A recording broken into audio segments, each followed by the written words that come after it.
What's up, everyone? Welcome back to another open mic night. This is your show, your say, whether that's in the chats with questions or if you want to join me on the panel. That's entirely up to you. Let me know if you can hear me okay. I always forget to ask that first. I don't know why, but yeah, let me know if you can hear me okay. No shirt and fancy tie this week. It's just been one of those weeks. Good to see everyone in here. Cornwall in the house, says Dina. 5x5. Thank you, Snapdragon and Evil. Really appreciate that. Evil Girl, one of our awesome moderators in there already, keeping you all in check tonight. But it is an open mic night, which means I don't click that button that says you're going to get pennies off YouTube. We don't put the adverts on. Any adverts you see on this goes to them, not me. So we can talk about what we want. So we don't have to sugarcoat it all. Before I've put the link out there, I'll keep pasting it in for anyone who wants to join me. If you've got a topic to talk about, if you want to talk about any of the current topics we're talking about, so then feel free to come and join me. I'm reluctant to start too much until we've got other voices in here, because otherwise it's just my opinion then, right? I did put evil and awesome in the same sentence. That was done completely on purpose. Too shy, says Snapdragon. Shocking. It's a safe space, man. It's a safe space. I've just finished filming another episode of the Prepper podcast, which is out for season 3 now. We kicked off today with the awesome Tom from Prepared Pathfinder. So if you didn't see that, make sure you can watch it later. The plan is to release one of them every single Thursday at 6 o'clock, so it's a regular show. As long as we get a backlog, I've approached so many people to be on the show, and it's just, yeah, it's a constant battle with stuff like that. While we wait for anyone that wants to join us, if nobody joins us, then I'll just do an update and I'll be off. It'll be a very quick evening if that's the case. Yeah, I just wanted to say thank you to everyone who's joined the Discord. 404 members on the Discord, and probably 70 to 80% of them are full members of the UK Prepper Network. And within their own zones now are building communication plans, are really becoming very active. It's not just a casual forum, actual plans going down in place for the stuff we potentially see coming on the horizon. Which, let's face it, times like they are now, that could be Russia, that could be China, that could be local civil war, civil unrest, that could be aliens coming from outer space. It's just crazy. You look like you're about to attack me by your pointy prep behind you. I know it's don't worry, that's perfectly safe. It's actually, the belt loop is round the pillar of the bookcase, so it's quite safe, even though it looks like a hazard waiting to happen. With my luck, you know, as we do. Safe space, man. Safe space, man. Good evening, Gil. It is an open mic night. You're welcome to join me, Gil, if you'd like to come and join me on the panel. The link is in the chat. It's good to see you in here. Not seen you for quite some time, sir. Hi, I've seen posts on Facebook about an unknown flying object in the sky around the UK and Ireland from last night. Really interesting. There we go. Right, let's talk. What should we talk first? I tell you what. I'm going to put this video on that I found last night. And I'm probably going to get in all sorts of trouble for playing this. But, you know, this is how we roll. Let me make sure I get the right one. Share tab audio as well. Yes. Now, some of you might have seen this already. But this guy, pretty much his video's gone viral. Standard videos of his gets like a couple of thousand. This has got 1.5 million views. And this is the kind of thing that we're seeing at the moment on X. So let me play this for you now. Can somebody just give me a quick audio check? Let me know if you can hear this. Okay. Could you hear that? Just give me a thumbs up if you can hear it, and I'll set it playing and I'll hide myself. Anybody? 5x5. Excellent. Right, okay. Let's play this if you've not already seen it.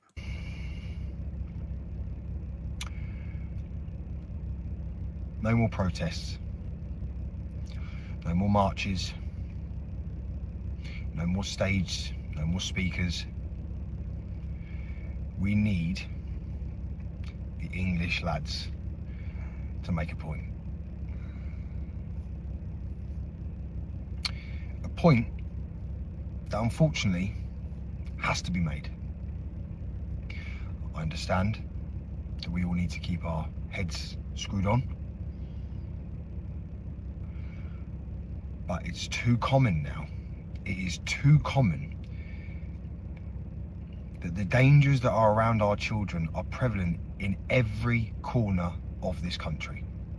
Just today, I've listened to GB News tell the country that there are Muslim men living in army barracks, and when they checked their Snapchat, they found that these men have been heavily armed in places like Sudan, Syria, and I'm talking AK-47s, I'm talking hundreds of rounds, I'm talking Rambo knives, I'm talking Afghan migrants picking random people off the street, English people, murdering them in cold blood. And what have we heard from the Prime Minister? What solutions are going to be put in place to safeguard us? Nothing. Malcolm X once said that when your community is being targeted, being murdered, and the officials and the government and the police do nothing to really protect you, it is our commitment to our families, to our religion, to our country, and most importantly, to our children, that we will protect them. So it's time to stop marching, it's time to stop protesting, and it's time that we take a leaf out of the book of our ancestors and our forefathers, and we do something to show them that we are not messing around anymore. No women, no children will be at this meet that we're going to call it. No vulnerable people, no disabled, just men. Now, why should you come? Why should you do whatever is called upon? Why should we do it?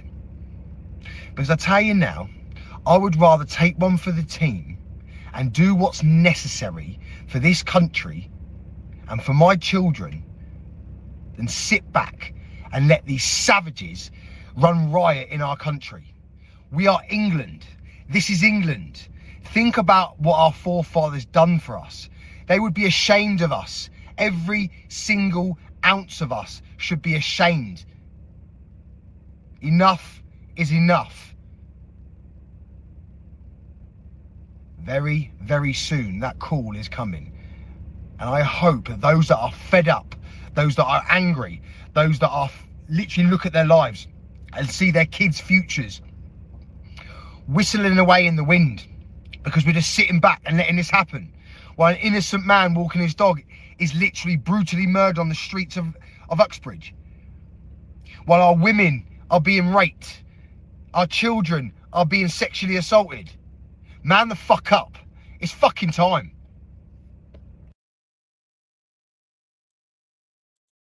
Yeah, got a couple of opinions there from Liz while that was going on. He was the same when Southport happened, then vanished, controlled op, whips things up, then goes AWOL. Let me stop that screen share there. It's interesting. What somebody said that like stuff was going on, like kicking off the other night. That's when I found this, came across this one. Obviously, it was at the top of all the searches because it had gone viral as it does. You don't go on social media and talk about it, you just do it, says Grumpy.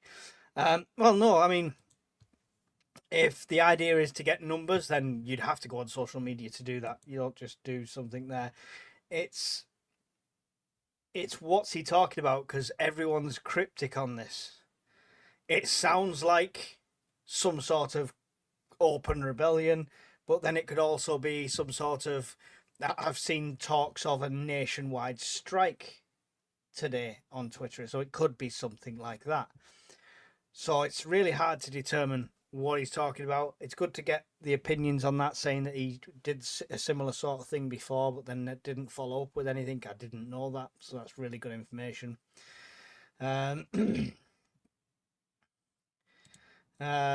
He wants to be like TR while he's out of the country. He normally keeps him in check. Interesting. I don't know any of the history of this guy.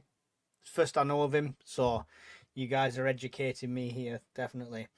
If you got a loan, you've no chance if you have to rally the troops to get organised. This is the thing, but I don't know.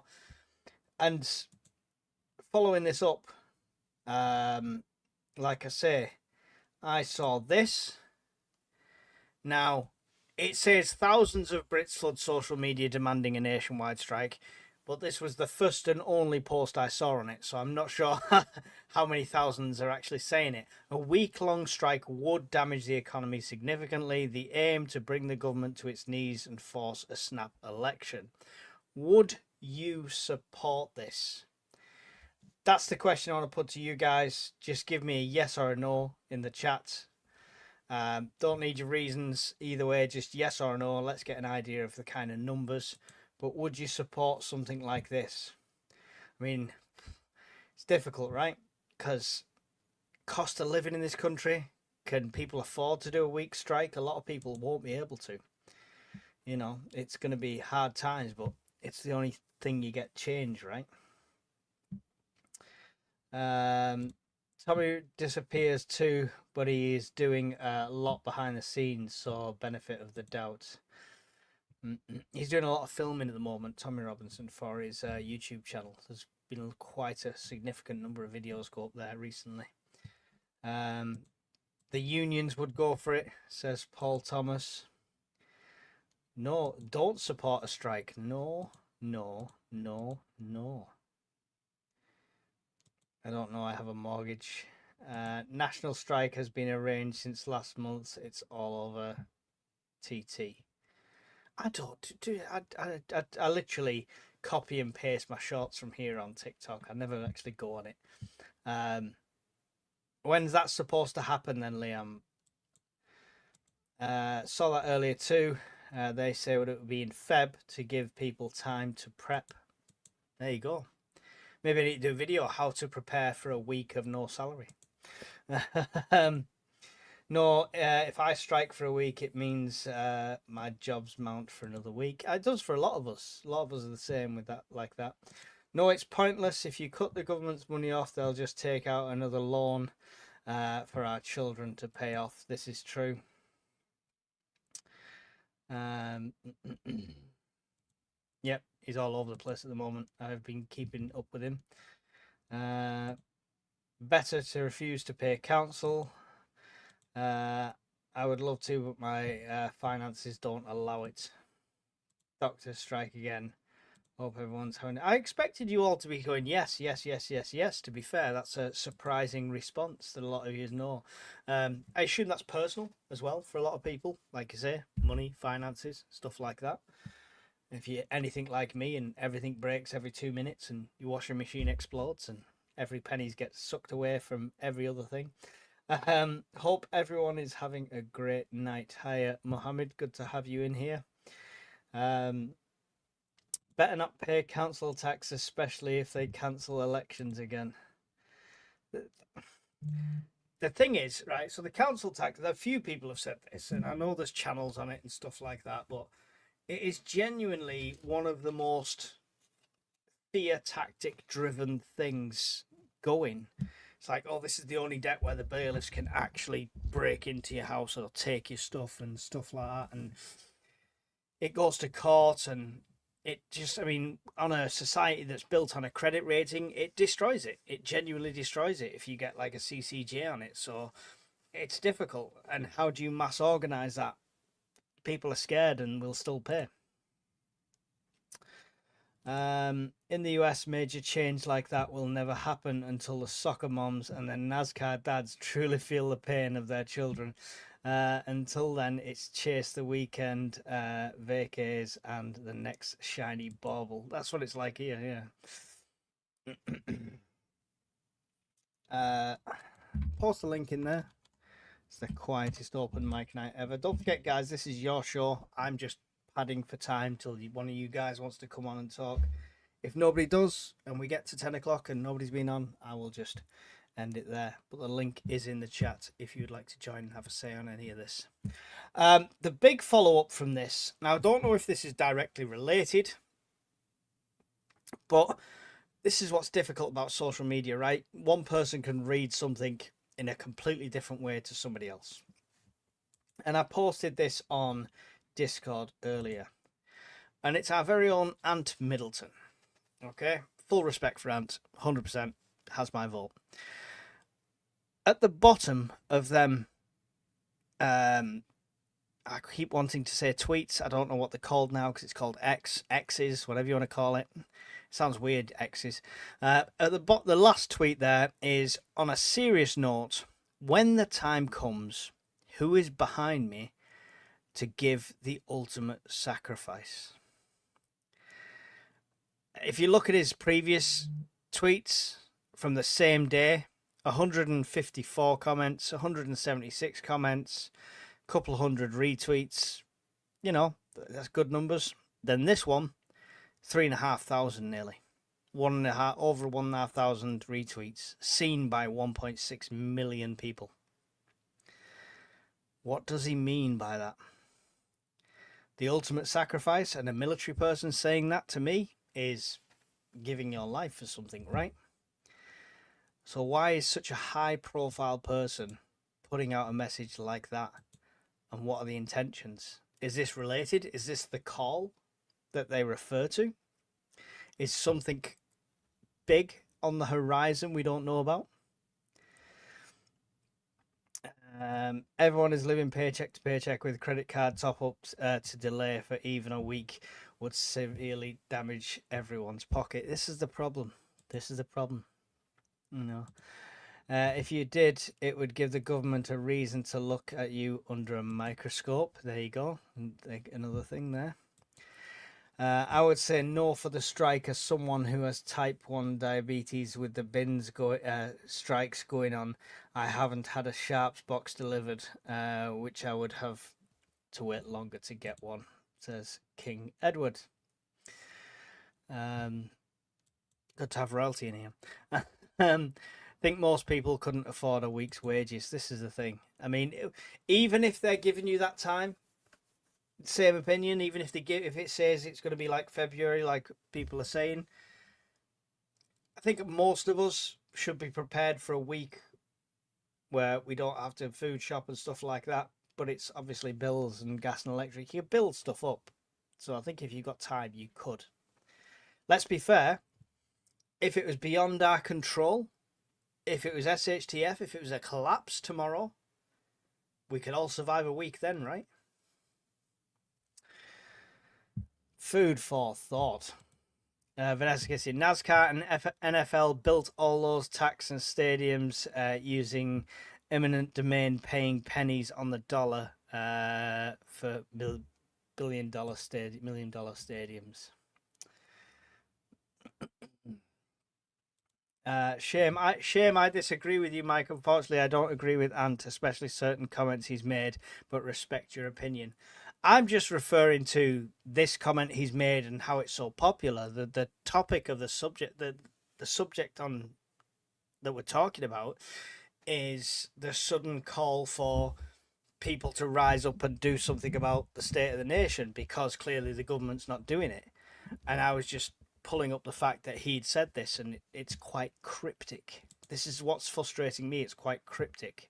At least, obviously, with Tommy Robinson's march down in London, pre-arranged with the police, dates, times, everything like that. When people are just going on social media going, be ready for the call. What call? It's just, yeah, frustrations more than anything. Sounds like they're definitely trying to make plans for something, as in storm the government. I know, this is it. It's what it sounds like. And it's scary that someone such high profile as somebody that's potentially running for London mayor has said something like this. If this had been Joe Bloggs tweeting it, special branch should be coming through the door, right? The only way this country would stand up to the government is if they banned football. Oh, they would not dare. Even for former royalty. Andrew, behave yourself. Do you think you can vote our way out of this mess with our voting system? The more time they are in, the more damage they will cause, and the more potentially will have to be undone. But as people have said before, once somebody has power, like the BRIC card, like the digital ID, even if Reform got in, or Advance UK got in, or someone like that got in who are against all this stuff, would they backtrack it? It's a system they can take advantage of, so why would they backtrack it? How much damage can they do in 3 more years is the question we have to ask. Will the economy last 3 more years? I'm expecting horrendous things after the end of November with this new budget. That is, prepare for that. You've got a month left to prepare for that. I've been eating preps and not going shopping. It's a reality of life for a lot of us, Hammond. I've done that. Must be 2 or 3 times this year I've been in that situation. That's what they're there for. SHTF doesn't have to be a zombie apocalypse or the crazy Hollywood versions. It could be our own situation. You've just got no money.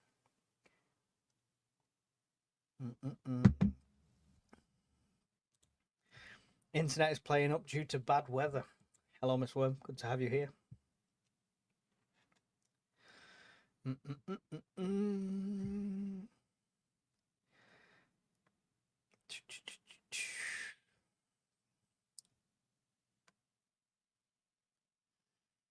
Censorship and control.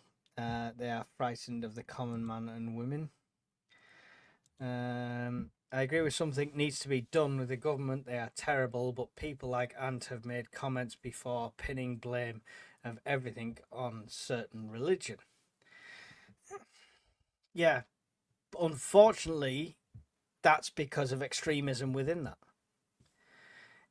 No matter what that was, if we had extreme football fans blowing up things, killing people, stabbing people, we would blame the football team. You would say that team's bad because of all these fans. Yeah, it's kind of a same sort of thing. I don't think religion and politics should ever coincide anyway. It's 2 separate issues for me.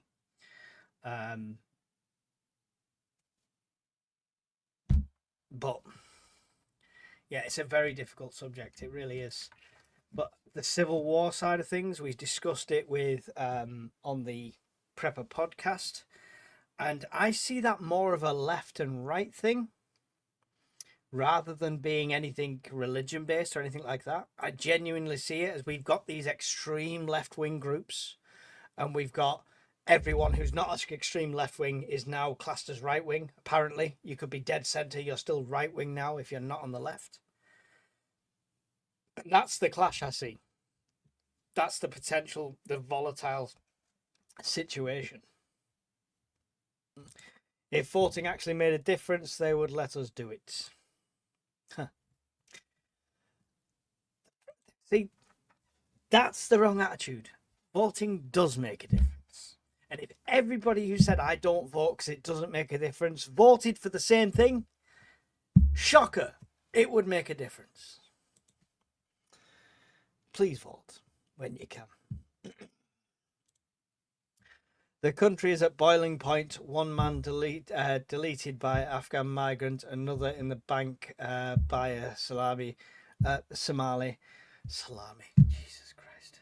I can't read. Somali migrants, which looked like there was a gag order in place and then Epping migrant given 500. This is the problem, right? So it's nothing to do with religion, it's nothing to do with minorities or anything like that. It's to do with untrackable, untraceable peoples who potentially have a past of criminal records and violence and stuff like that being allowed to stay here. It's as simple as that. No other thing in the world, no other place in the world is this stupid. There's no other way to say it. There is no other way to say it. I've no idea who you are. Of course you can stay. Would you? Nobody here would do that in their house. Here is Joe Blogs. I'm not going to tell you anything about him, where he's from, his past, or anything. Can he live in your house and stay under the same roof as your kids and your wife or your husband? No.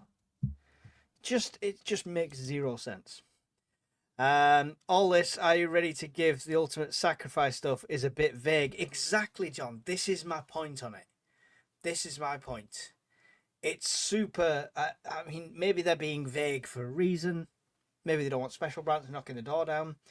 But it is that.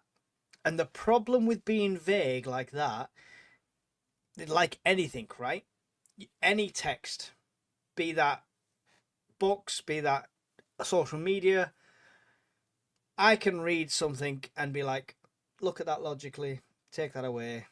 Maybe he means this, maybe he means that. Somebody else will read the same statement and go, oh, that means right now I've got to go and get this and run out and do something ridiculously extreme. It's triggers for people like that. It genuinely is triggers for people like that. Open to interpretation. And the masked men in Tower Hamlets. There you go. How's the car?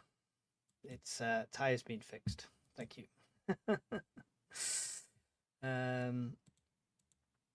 As preppers, all we can do is hope for the best and plan for the worst. 100%. 100%.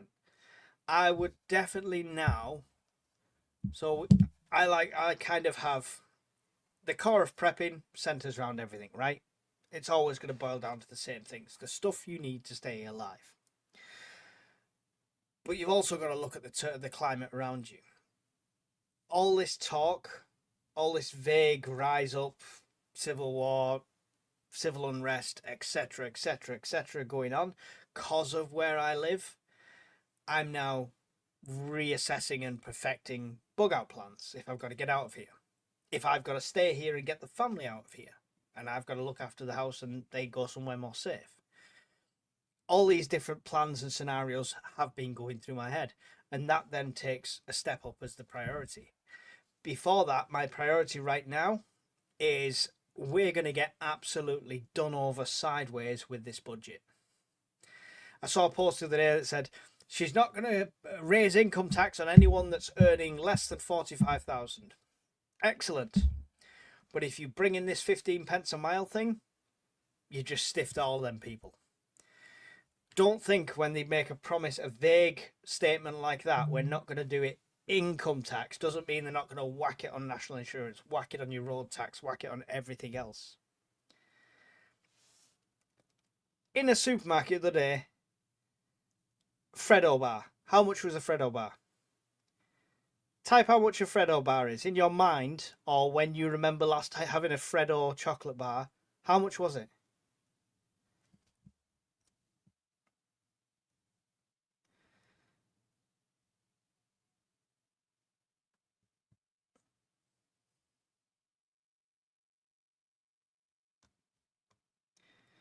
Thank you, Scottish Ripper.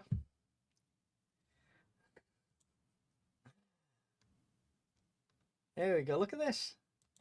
10p, 25p, 20p, 25p, 10p, 10p, 10p, 10p.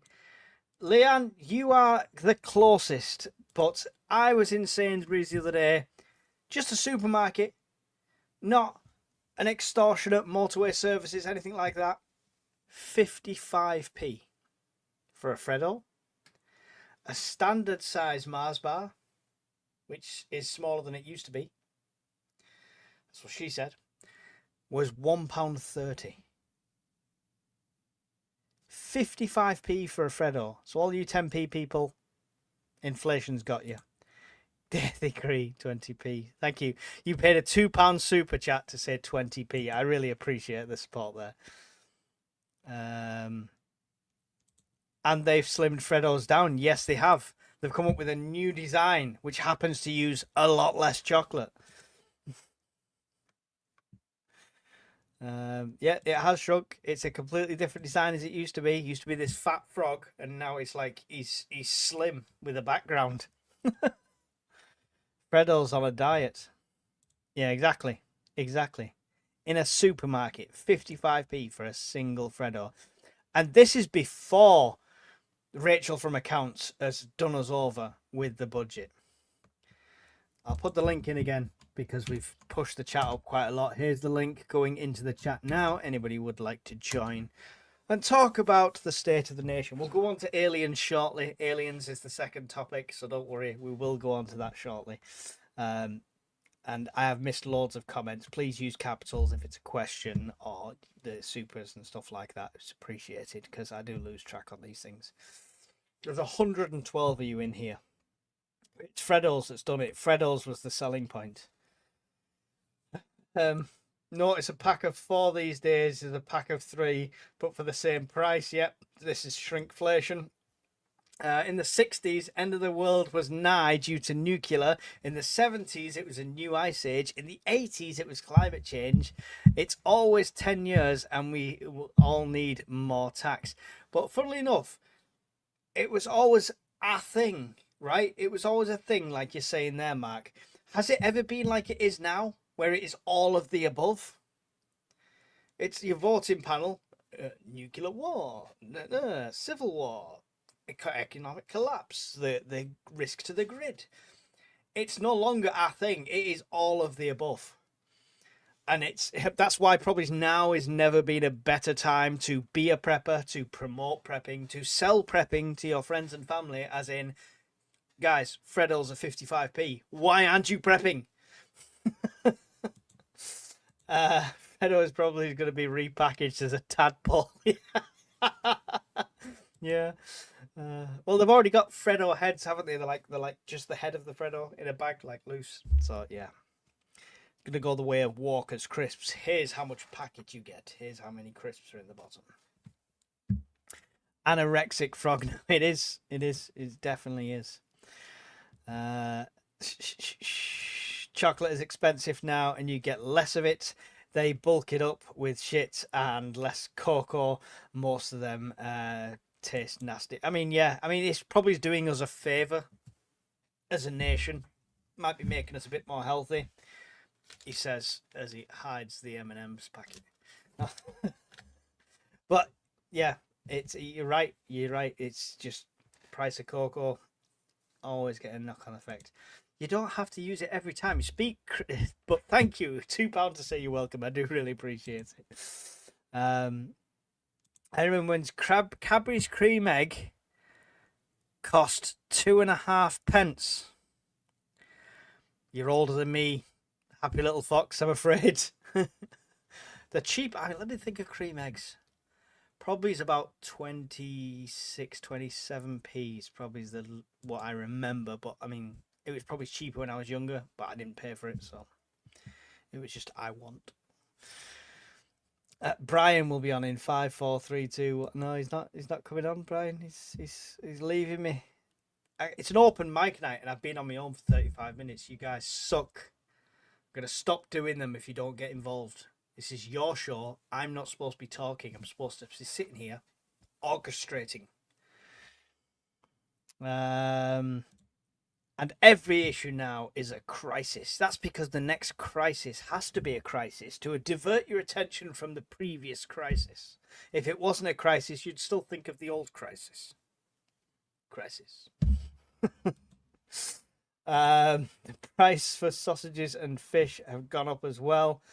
Costs a lot to eat health. It does, yeah. Costs more to eat healthy.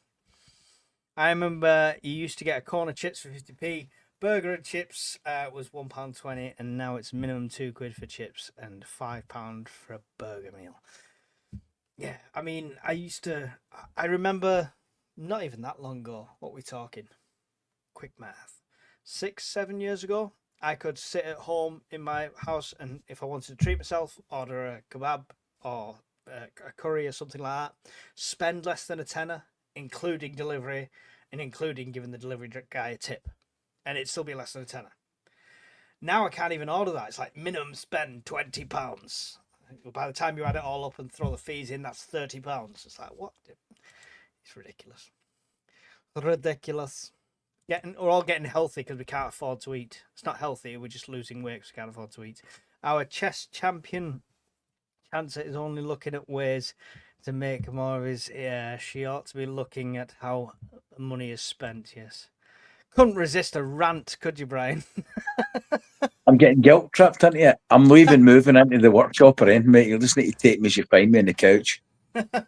Oh, that's an offer. More tea, Vicar. I am going to go on to talk about aliens shortly because that's the next threat. But have you seen all this stuff we're talking about, like the Civil War and this inflation and tipping point of the UK? How's it in Scotland? Is it all peace and kumbaya? Well, the Nazis are out in force, so I saw they did a setup where a porter, when the reform candidates invited them in, and it was just an ambush session. So, if you don't vote up here for SNP, you're a traitor to your country and that's all other vitriol shite. And if you vote for reform, then you're a right wing fascist Nazi thug, apparently. So you can't win. Yeah, of course. There's no centre anymore. There's no centrists anymore. You're either extreme left or everything else is right. There is no in the middle. It's bonkers, but every other day, all you see is murders and sex offenders and all over the paper. Yeah. But nothing seems to be done about it. And then when it's anonymous, all you'll hear is man or group of men sexual assault child or woman, and then there's no description. But if it's I'm phrasing this very carefully. They release the description subjectively, and then they hide the description when everybody knows who did it. Yeah. And even now, having to skirt around that issue by being selective what you say just shows how bad this country's got. They've started censoring the freedom of information things as well, because Mrs. Urban Prepper thinks she's an amateur sleuth at times. Court records generally are public, right? So you know when somebody's been to court, if they've been charged, etc. Even for like sex offenders, stuff like that. Any of that stuff, it's all public record. Now, if you look for any of these cases that GB News has been reporting on and stuff like that, they're not there. They're not public record. Due to their nature, they're not public record. Sensitive nature, as it could incite violence. So we'll no send vans round. And see, this bit set me off today, right? And I'm not going to have a rant. Fuck it, I'm going to have a rant about it. Right. You had fanfare and aplomb about how they'd rounded up people in a static location who were working illegally. And it was like 1,000 people. Okay, so what about the 19,000 that we've just let in the door this week already? We can't fix a leaky bucket, right? By just pouring in more water. Yeah. There's no point putting material and resources and nicking 1,000 people and then putting them wherever they're ending up when you've got thousands and thousands more coming in through the front door and then going wherever. Shit, most of them are doing delivery. Yeah. And it's just a mockery to the whole thing. And if you dare to say anything, you're some sort of racist, fascist, heartless. Mate, I've got sympathy for people. I do give a crap. Mhm. It's not that I want to be heartless or whatever, but you're not fleeing atrocity and murder when when you've jumped across 9 European countries to get here. That's an economic choice. And I'm sorry, when you burn your documentation and you've got a whole list of things to say and not to say when you get here, then you're a criminal. Yeah. Now, if you're a criminal, you don't go to a fucking hotel, you go to prison. Right? We ain't got You any go to room prison. in them. We haven't got any room in them. Well, you know what? There's a lot of people claiming money now that should be doing something. So here we go. We're going to have a bricklaying course. So we could solve a lot of problems overnight very quickly with some common sense. And common sense says if we're letting people that are by definition criminals into the country, letting them in illegally, they're breaking the law, Mhm. right? Then they're criminals. They should be in jail. Shouldn't have been a hotel. They shouldn't be released in their own recognizance, and they shouldn't be committing crimes that are getting buried in the paper, right? They should be nicked. Yeah. No, yeah, 100%. It's pretty simple for me.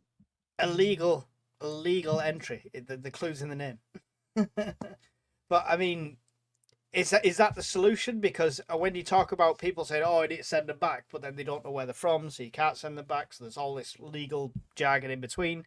Is locking them up? Is that it? Is it? It's got to be. The answer's got to be make Britain less appealing for people coming in, right? It's a double-edged thing that we need to be doing. Now, there's no point bringing them people in that are breaking the law, right, to the port to then put on coaches and security and police to move them to other parts of the country. I've got a better idea. Sorry, I'll just move that camera. I've got a better idea. Why don't we just rent or buy a couple of ferries, and then when they come off one boat, they go straight on another fucking boat, and they get parked back across where they came from.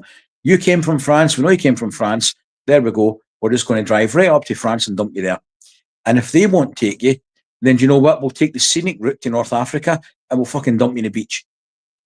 Yeah. See, when you do it once or twice, Mike, I know that sounds pretty far-fetched. No, but it's not that. It's foreign policy nightmare, right? Because we don't want to upset the French, and we don't want to upset this country, and we don't want to upset that country. Fuck the French. This country spent blood and treasure for them for years, right? So we've tried the nice way. We've tried paying millions, hundreds of millions of pounds for them to do their part. All they're doing is ushering them across the water. Mhm. And let's be honest, what do you expect them to do? They've got more in their country than we're ever going to have, but they're landlocked. We're unique. We're an island. We've got better choices. Our choice should be they come to the port because we've saved them from drowning. Not to be heartless, fuck them. Let the first couple of boats drown. They'll be less keen to come over. But the ones that do make it, they come off the boat and they go straight on another boat. You take them on a ferry and you fire it right down to the Horn of Africa and you dump them there. Yeah. And when they know that's going to happen, they'll go somewhere else. What happens when we're on a military footing? What happens if it is World War III kicking off and it's over on the Eastern Bloc, but technically Britain should be in a military footing? Are we still just going to let random people come in? If we're ever on a military nightmare. We've had open borders for best part of 2 decades. Now, we've got examples of idiots on YouTube flying drones above police stations and army bases for clicks and likes and making a living out of it.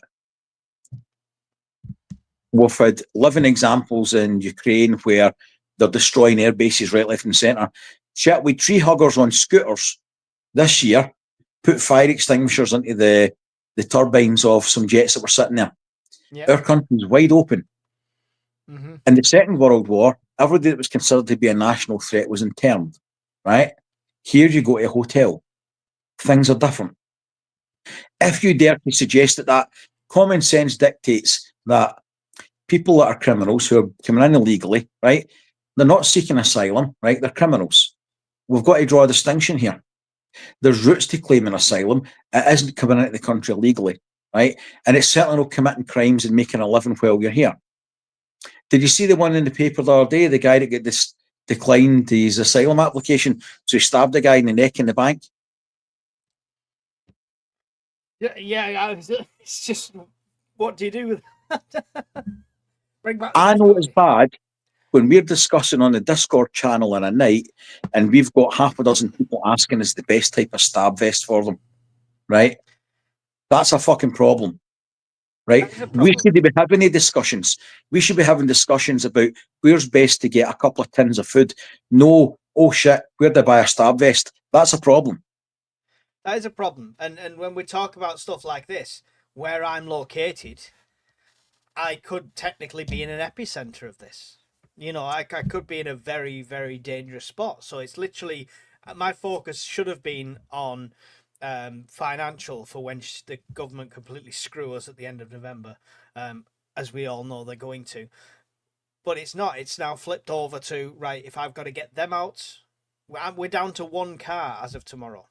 Yay, it's going back. But I'm down to one car as of tomorrow. So I have two options. We all leave together and risk leaving the house, or I send them on the way and I stay here and guard the castle. It's probably best you send the missus and the kids away in the car because we all know as soon as you put your arse cheeks in it, it'll catch fire, then it'll flood and the tyres will all explode. So there's no point you going in the car because it'll never move. I don't pop the tyres. That's not me. I do the repairs, but it's not me that breaks the tyres. Just throwing that out there. So My wife's sitting here listening. She's particularly gifted at popping tyres in cars. The curbs keep jumping out. I've done 22,000 miles in mine. That's going back tomorrow. Not once. Not once. Yeah, Five but on you're that just lucky like me. She's got. one. Yeah. Do you Oh, remember the fighter? I'm Do you lucky, remember the guys. fighter pilots? The fighter pilots would put all their kills on the side of the car, the side of the car, the side of the fighters, how many they'd shot down. She's got Yeah. silhouettes with cars on the side of hers, how many she's wiped out. Don't bother throwing it at me. You're live. I've got witnesses to your brutality. It's just like next, another one off the list. I've got a million comments here. Fredo has become a Muslim. He's fasting for the month of Ramadan. That's why it's less chocolate. Cadbury's new quail egg size cream eggs will be the next one. Mike, my mate who lives in Derbyshire, is having a power cut, and his three sons have said they are all know their way to his house because he's got power banks. He said you can come, but you guys start prep. Well, will they though? That's the thing. Will they though? Does anyone believe the story on this? Is it 31 Atlas or 3i Atlas or however it is? Have you seen all this? It's a rock. It's a rock. It's a spaceship. Spaceship. Yeah. I'm not buying it. I mean, on the balance of probability, it's a rock, right? This is the alleged footage from the Japanese Space Agency.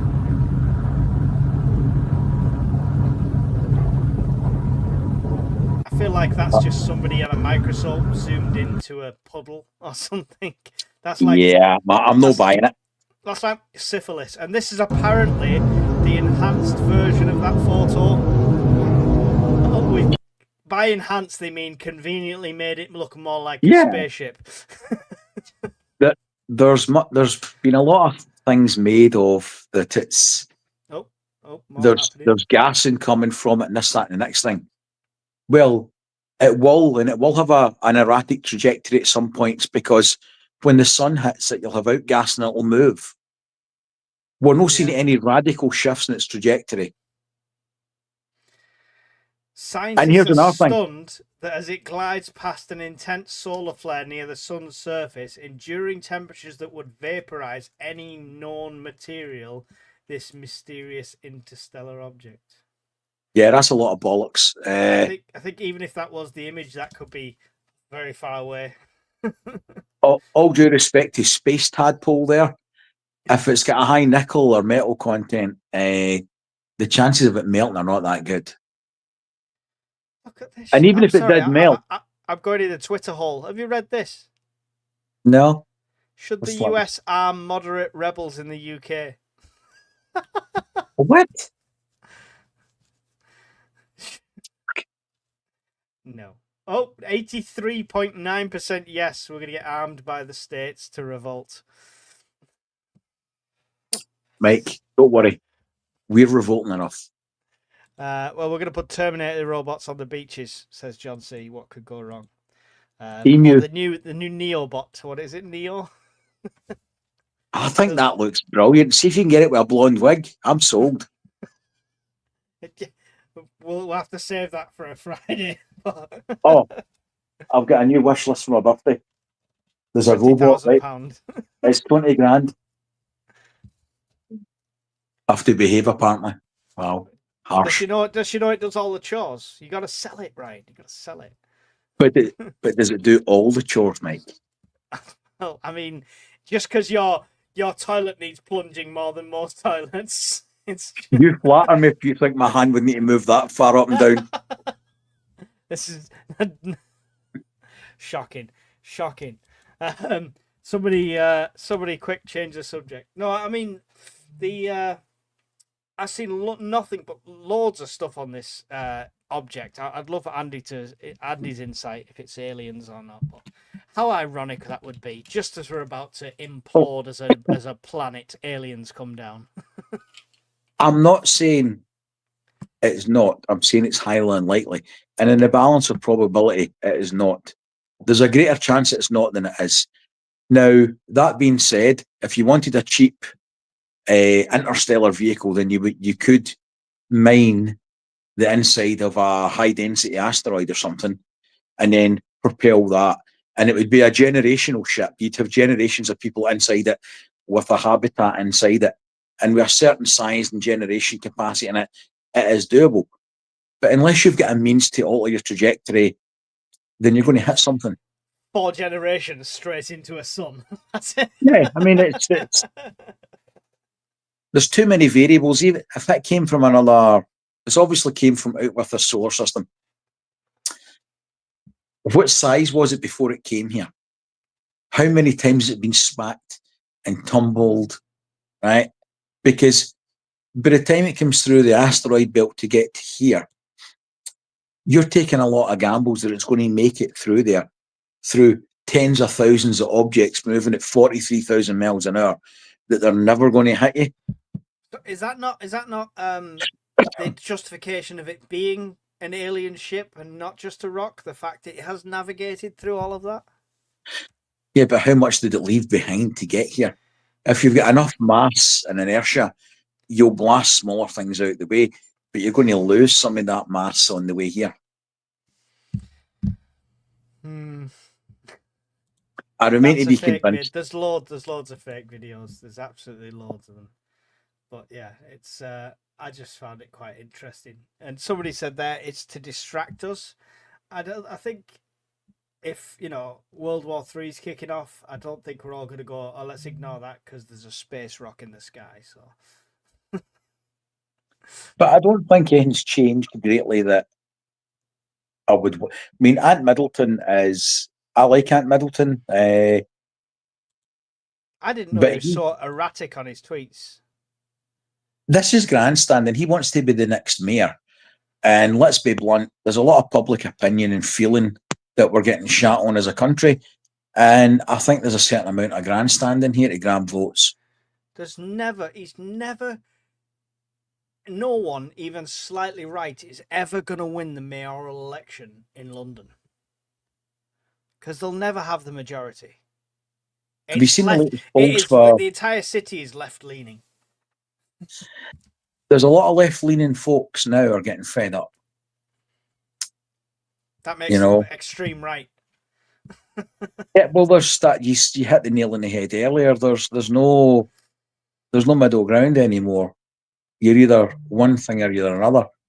Can we not have a discussion about it? Are we not entitled to have a say that we're genuinely worried about ourselves and our families, the way the country's going, without being badged racist or far right or some sort of heartless thug? That's not fair and it's not true.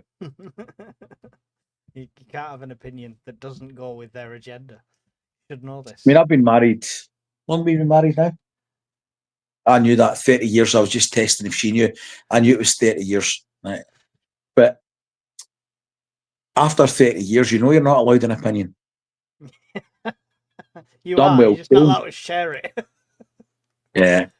Is the World War III the distraction that the aliens are coming? It says Gatwick. There you go. There's the twist from Gatwick Scuba. It's that is quick. I would even think, Do another nuclear test. They're getting closer. even the nuclear testing that the little Loompa Loompas talking about, they don't need to do more nuclear tests. Right? They know how the warheads work. Apparently, They he's know how tested the. that Poseidon one though, hasn't he? Allegedly. I was talking to somebody about that today, and saying that the Russians have got all these new wonder weapons and all the rest of it. Well, hang on. The nuclear powered missile that they're talking about, in 55, the Americans had one called SLAM, and it was basically the precursor to the Tomahawk, only it was nuclear powered, and it was like a flying wing. And what it actually did was fired nuclear bombs up the top and out the back, but it had a nuclear engine in it for propulsion. The fact that it spewed radioactive particles out the arse of it to move, they considered that to be a benefit because it would irradiate the territory that it was going over as well. But what kiboshed that for the Americans was the fact that you're launching something over friendly territory that's got a nuclear propulsion system on it. There's too many ways it can go badly for your own populace. So it was never put into production. And also it scared the shit out of the Soviets at the time. So they did an element of horse trading. This is old tech. And the reason nobody does it is because of the risk versus reward. It's slow, it's clunky, it's overly complicated and hideously expensive. There's better ways to do it. It's grandstanding. Yeah. Well, I mean, it's the nuclear-powered nuclear submarine's been a thing for a while as well, hasn't it? Right. So. Well, the Poseidon one, I mean, they've had this. I'm going to murder pronounce this. The SPAL. They've got a really, really fast torpedo. It basically puts bubbles in front of itself to lower the resistance in the water so it can go faster. So the Poseidon's a variant of that with a nuclear warhead on it. Yeah. No, I can see that comment. So I don't know if you said anything before that is controversial. I mean, folk are getting bent out of shape about World War III, Mike. Yeah. And at the same time, I'm watching President Xi of China shake hands with Trump. Yeah. And he's got a poker face on. Meanwhile, he's... Oh, we're getting visitors. Hello, Jake. Hello, how are we? Hi, Jake. Not so bad. I probably need a bit of a backtrack on what you guys are talking about. I'm a bit late. I only just joined in like 5 minutes ago, so I'm kind of lost of what you guys have been talking about. I figured if you join the open mic, you have something to say. Well, I'm more than happy to jump on the back of what you were just saying about like the Soviets and things like that, but yeah. Well, to be honest, we've been talking about a bit of everything. The whole civil war, civil unrest, social media people jumping on saying there's going to be a call. The call is coming for people to stand up for England. Yeah, it feels. And then Ant Middleton's tweets following that up, saying, on a serious note, when the time comes, who is behind me to give the ultimate sacrifice? And then national strikes, talking about stuff like that. And then, yeah. What about the aliens as well? Aliens, everything.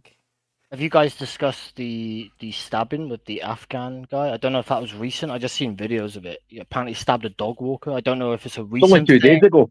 Yeah. 2 days ago, was it? Yeah. Crazy, right? Absolutely crazy. I came home after walking my dog and seeing that video and was like, holy shit. Like, you can't make it up. It's madness. Absolute madness. But I'd like to, on the Soviet issue with like the whole Poseidon thing stuff, it actually reminded me. So I went back and watched the 2 lives that I did with you guys. And when we was talking about like the far left, far right and stuff like that, I had mentioned like you don't want the far right in power. I had said that you don't want Stalin, Hitler, and I accidentally said Mao. What I was meant to say was Mussolini, because obviously Mao was hardcore communist and derived from Marxism, which then was Maoism. Yeah. So I made a mistake there. And I know people are going to say, oh, wait a minute, Stalin's a communist too, he's a lefty. He was, but if you actually go and read up on him, historians say he's a bit of a flip-flopper. Because he was also like an extreme authoritarian where he chucked Yeah, people in the well, gulags and even his own family. So the problem with any of that statement is, like we just said, anyone who is not extreme left now is classed as far right. Having a honest opinion about the state of your country, how you want to protect your family, and your outrage at stuff like you mentioned, that stabbing, makes you far right. Far right has become a completely watered down term now that just means nothing because they label everyone in it. Look at that puppy. well, I agree with you to an extent, but I seen a comment someone said there is no far right. I don't know if that's true because there is a far left, so it's like the yin and yang, right? You can't have one without the other. I just think that what they propagate as far right is, like you said, it's in the wrong direction. It's looking at people that are actually just generally concerned. Mhm. Yeah, but that in turn, when you've got far left in power, you push more people right. 100%. If what's the answer, right? You There's leave them no no there's no option. there's no amazing centralist party coming out going, we're going to take both of these, go right down the middle, and make the country great again. You can't say that because that's far right. So, but there's no centralist party doing that. So, what are your options? The same as always. It's lesser of two weevils. All right. So you've got the far left in. How do we counter that? Oh, we're gonna have to vote the right in, and then in another 4 years' time, when we've gone too far right, they'll vote the extreme left in. It's going to get worse and worse and worse, and these extremes are going to become 1984. Well, I heard the last bit that you was talking about with Ant Middleton. I don't know if I missed a whole lot before that, but I don't know if you've already discussed whether he'll get in power or not. But I just can't see it happening in London. I don't know can't. if you've No, already discussed that because like I was late. I mentioned that. I don't think there's enough of his target audience there. It's too left leaning. The whole city's like a left based leaning city. I think a lot of them will be sick of Khan, but I don't think that would push them to the extreme of voting for somebody who is openly right leaning. Yeah, I got to admit though, I do respect Ant Middleton. I think he seems like a solid guy. You know, from all the stuff that I've like watched on him and stuff. You know, he had a bit of a hiccup with the police years ago. But you know, he held his hands up and said, "Look, I did wrong," and he moved on. And I think that is an example of like somebody accepting their errors of their ways and making something of themselves after the fact when he became or sorry, when he retired from the SAS and became a civilian again. And I think someone like him is a good representation of what true British patriots are and what Britain is about. But again, they're even trying to label him as racist. It's like That's I because you said don't that's know. because you said the P word. The P word is now a right leaning word. Is now patriot is synonymous with racism. The same as my flag flying outside is now people class that as racist because I'm flying a flag. It's just it's become this blurred horrible line. It's got to And end, doesn't it? It's got to end. Like it's getting to a yeah, point. how does it end though? Does it end? Does it end with a bang or a whimper? Yeah, that I can't answer to be honest. I hope that it dies off a little bit. You know how like when the Trump assassination was going on and it was like super heated, and then everyone came out and said, okay, we need to let this die down a bit, and it did die down for a bit, and then obviously the same thing happened with Charlie Kirk. It happened again, so it's like it escalates and then it dies down, and then it escalates and then it dies down, but like it almost just turns, like you said, Mike, it turns people that are normal, law abiding citizens into people that then think, well, maybe I should be a bit more hard stance. Maybe I should be a bit more far right, as the left likes to call it. And inevitably, like you said, over the course of many years, they do turn into the very thing that they despised. Yeah, well, I mean, The problem is extreme events cause extreme reactions. And we've had a lot of extreme events which are provoking extreme reactions.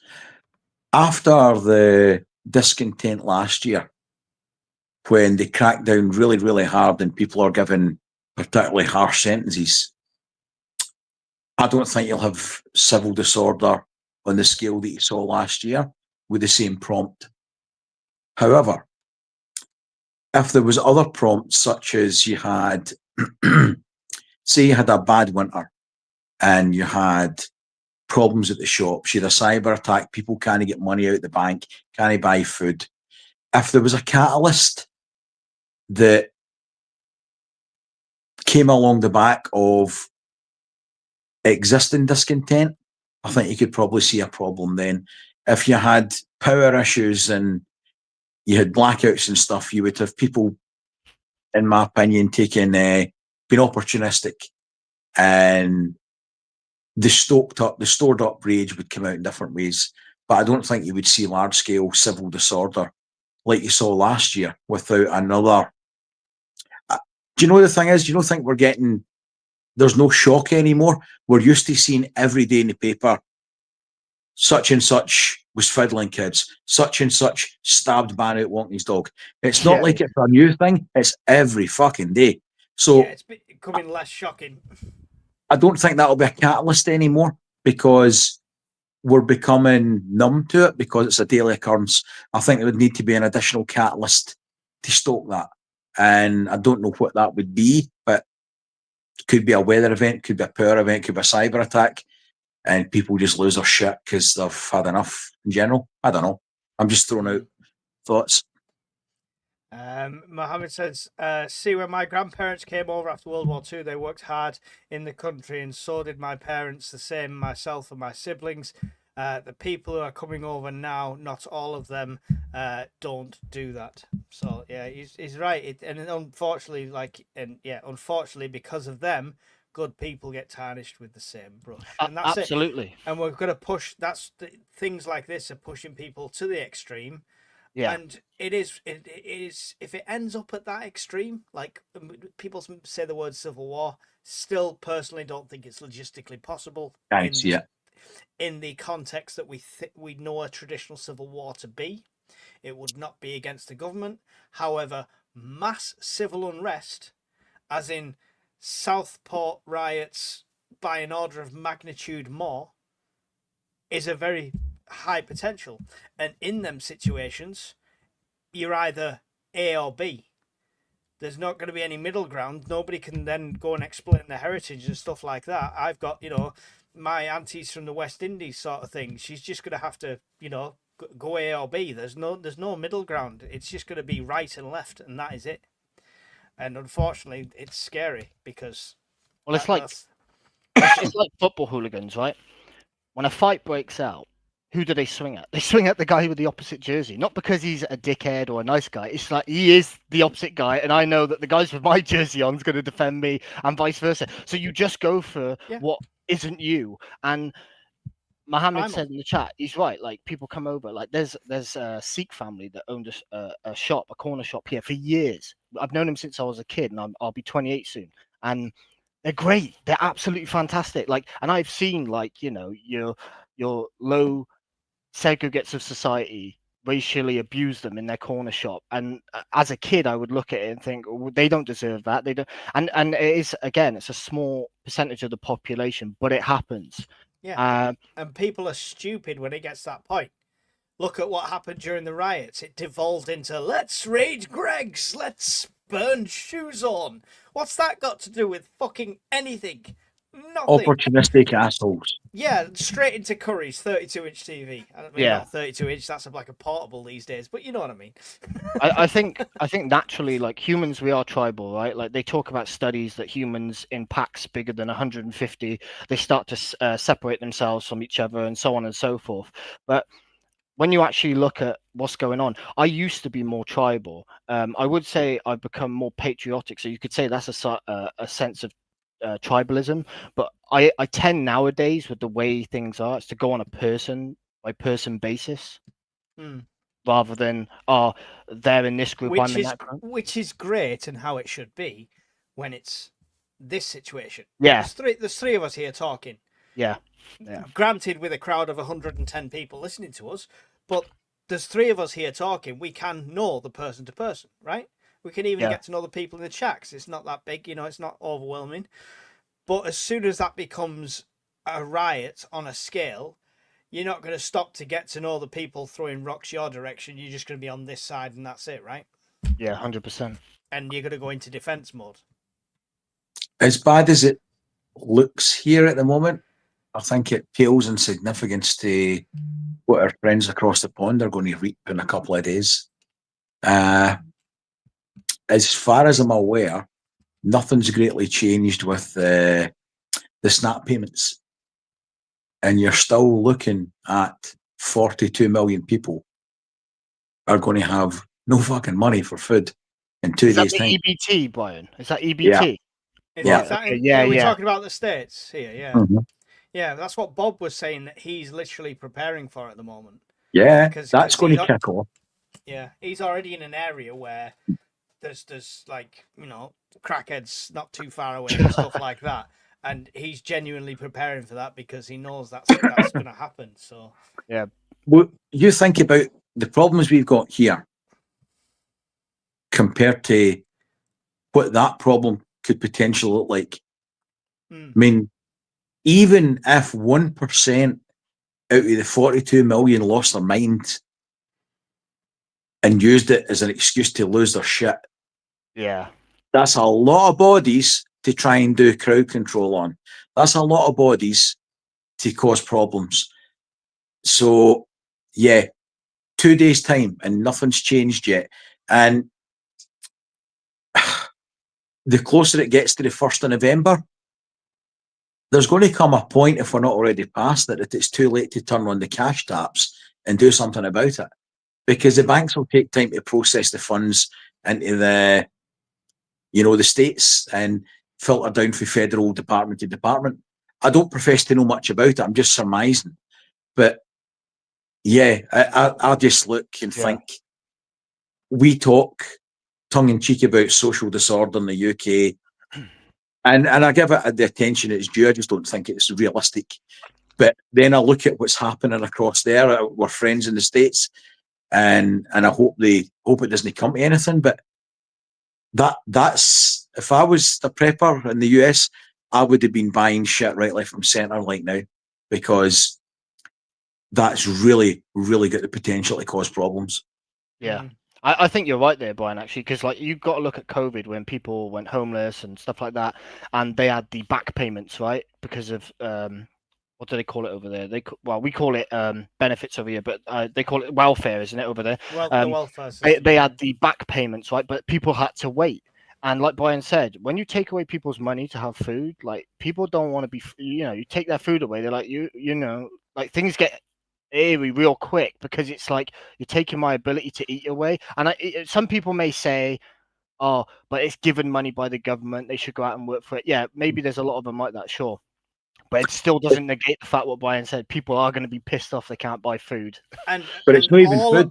And all of our previous estimates are out the window from what we saw with Spain. Mm-hmm. We thought the case of a blackout, we'd be looking at 3 to 5 days before people start going a bit stuff like that. 3 weeks.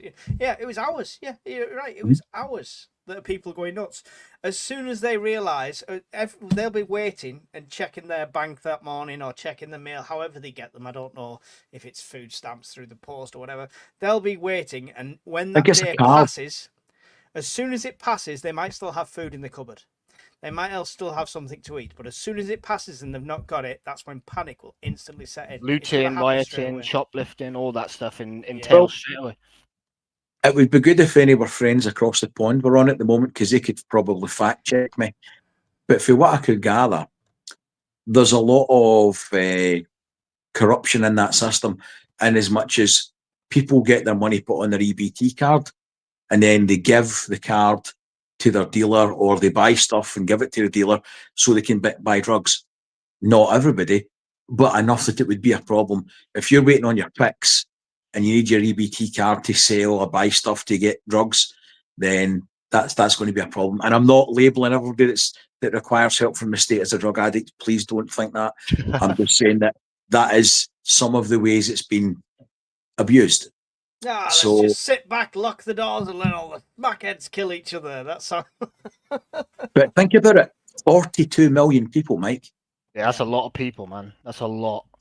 That's the equivalent of all of London and then some are going to have, it'd be the equivalent of them losing their bank accounts and having no money in ATM and no access to cash for an unknown period of time, because they've still not said when they're going to turn the taps on.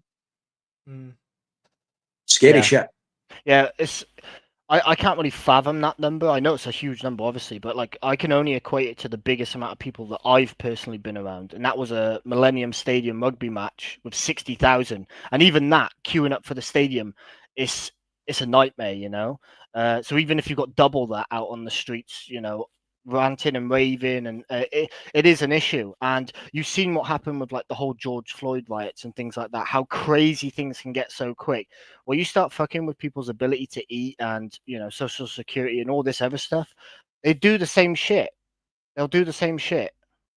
There was something else off the back of it, and I didn't get a chance to dig into it properly, so I might be giving duff information, but there was something to do with the Medicaid element of it, that part of that was funded through this whole thing as well, but it'll be weeks down the line before the effects are felt. So, yeah. Didn't Trump recently do something for Medicaid, or am I thinking of just general pharmacy prices coming down? I don't know, mate. Honestly, I don't know. I'd started to read into it a bit more, and then I get sidetracked doing other things. But my understanding of this, the SNAP side of it, and EBTs from lots of sources, so I think I'm pretty much on point with that. Yeah, you seem on point. From what I've seen, that basically seems about right, or at least from what I've seen as well. But there's been a few states declared a state of emergency regarding it already. Well, yeah, I mean, I assume this is not 42 million people spread evenly across the country. Yeah, right. Yeah, it's going to be the biggest thing of this is going to be its population centers like cities and stuff like that. Right? 340 million is the population, so 40 million is what, like 20%? 12%. 12%. Yeah, there you go. I was close. 12% of the UK. Can you imagine 12% of the UK knowing for 2 weeks in advance that the money you're depending on to feed your child, to put the lights on, whatever it is, to buy your fix, whatever you determine that need to be, you're watching and anticipating the news and nobody's helping. The two parties are opposed opinions and they've not been able to work together to resolve their differences, and it's going to fuck you over a barrel. And you're watching this and it's getting closer day by day by day by day, and it's still no fixed. And we've got 2 days to go. Yeah, this is why, like, I've started to get more into prepping, and you know, I don't have the largest food reserves or anything like that, but this is why it's important to at least create some sort of buffer. It's fine, Jake. We're all going Brian's house when it hits the farm. But the importance of like creating a buffer, yeah, I wouldn't. You know? Whether it be... I'll have a power bank, please, Brian. I'm trying to bring the food to you, Brian. You know, there's all this long pig. You can have lead. I think it's important. Oh, Brian, bro! Every time I listen to you, you make me giggle, bro. Oh my god. So I've lost my train of thought now, boy. Well, that was it. Creating a buffer. You got to create a buffer, whether it be with food, energy, so on and so forth. This is what I think like basic prepping is about. And most people they don't do that. They don't do it at all. And this is why the uproar starts in the first place. They get desperate. It's all about being desperate, you know. Yeah, well, all preps are generally generic. The scenario might change and the threat vector might change, but 99% of your preps will be generic for most situations. But like you say, look at how many people are all of a sudden looking for armor and stab-proof things. That's crazy. It's just insane. Yeah, I'm one of them. She won't let me buy one. There's one on my wish list if anyone's feeling generous tonight. But, yeah. I went off Temu, Mike. Test it out. No, don't test it out yourself. test it out. Yeah. I've already done that. I've already tested one of them out, or 2 of the plates out. Surprisingly, they did rather well. They coped against 2-2 rimfire, You're 38 talking, special. you're talking bullet though. We're talking stab, right? Yeah, but if they'll take 5 rounds at 30 metres with a 357, I would dare to suggest that the old kitchen devil ain't going to penetrate either. Yeah, but the Yeah. problem with plated armor like that is it's very centralized, and the person you're coming across is not going to be aiming specifically for a vital organ. They're going to be going all over the place. It's usually like the neck or under the armpit. They go for somewhere soft, you know. We talk Yeah. about these things, and Spoilt for choice when you're at my age for places that are soft. as much as I've bought body armor and I talk about it and I've reviewed it and I've done videos on it, the harsh reality is I don't think it's going to be realistically required for 99% of the population in the UK ever. No, It's a curiosity and I've bought it. I don't think anybody should be sitting listening to us tonight and panicking and going, oh, fuck, I need to go buy body armor. No, you don't. You really don't. Right? And you don't need to buy Mike either. Fuck off, mate. But don't be sitting worrying that knife crime is a problem in the UK, but it's a fraction of the crime that's out there. And to be blunt, if you've got body armor on and somebody's determined that they're going to stab you, I'm really sorry, but you're going to die, right? It'll, like you'd said earlier, it'll be the neck, it'll be an extremity that you're trying to ward off the blow with some frenzied attacker. The best way to beat it is not to be there. Try and avoid situations like that as best you can. Yeah, and like I said, it's personal choice, and I think you have to have completed a level of prepping to be at that point. The same like with gas masks and NBC and extracurricular activities and having a small obsession of collector's items. That's got to be after food, water, shelter, warmth. Yeah. There's no way I'd be investing on something new and shiny if the water supply was down or the food supply was right down. So it's about prioritize, right? Prioritize based on the risk. Yeah. What's likely to happen? Are we likely to have a third world war? Probably not, but there's enough threats there that you want to gather food. Yeah. There's enough cyber issues and grid problems that you want to gather food, you want to gather water, you want to gather stuff like that. Body armor, bullets, beans, this shit, it's no suited to the UK. It's curiosities that you can add at the tail end of your preps, like Mike's saying. Don't be sitting. I genuinely worry that folk will listen to some of this and they'll be sitting panicking and bottling it that, oh, I need to go and buy the body armor. Don't be bloody silly. You really don't. Yes, I'm a hypocrite because I bought it, but he just wants to be better equipped than you. He's going to take your stuff if you don't go buy body armor now. Yeah, I'm no threat to anybody that can beat me in a run.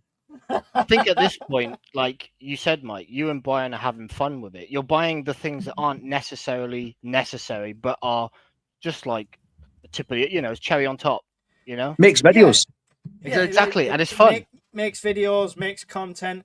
I mean, don't get me wrong.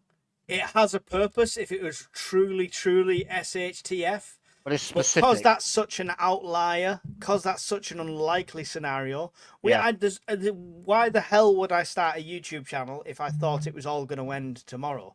I want to do this to educate people, and I hope to be doing this for the next 10 years or whatever. All right?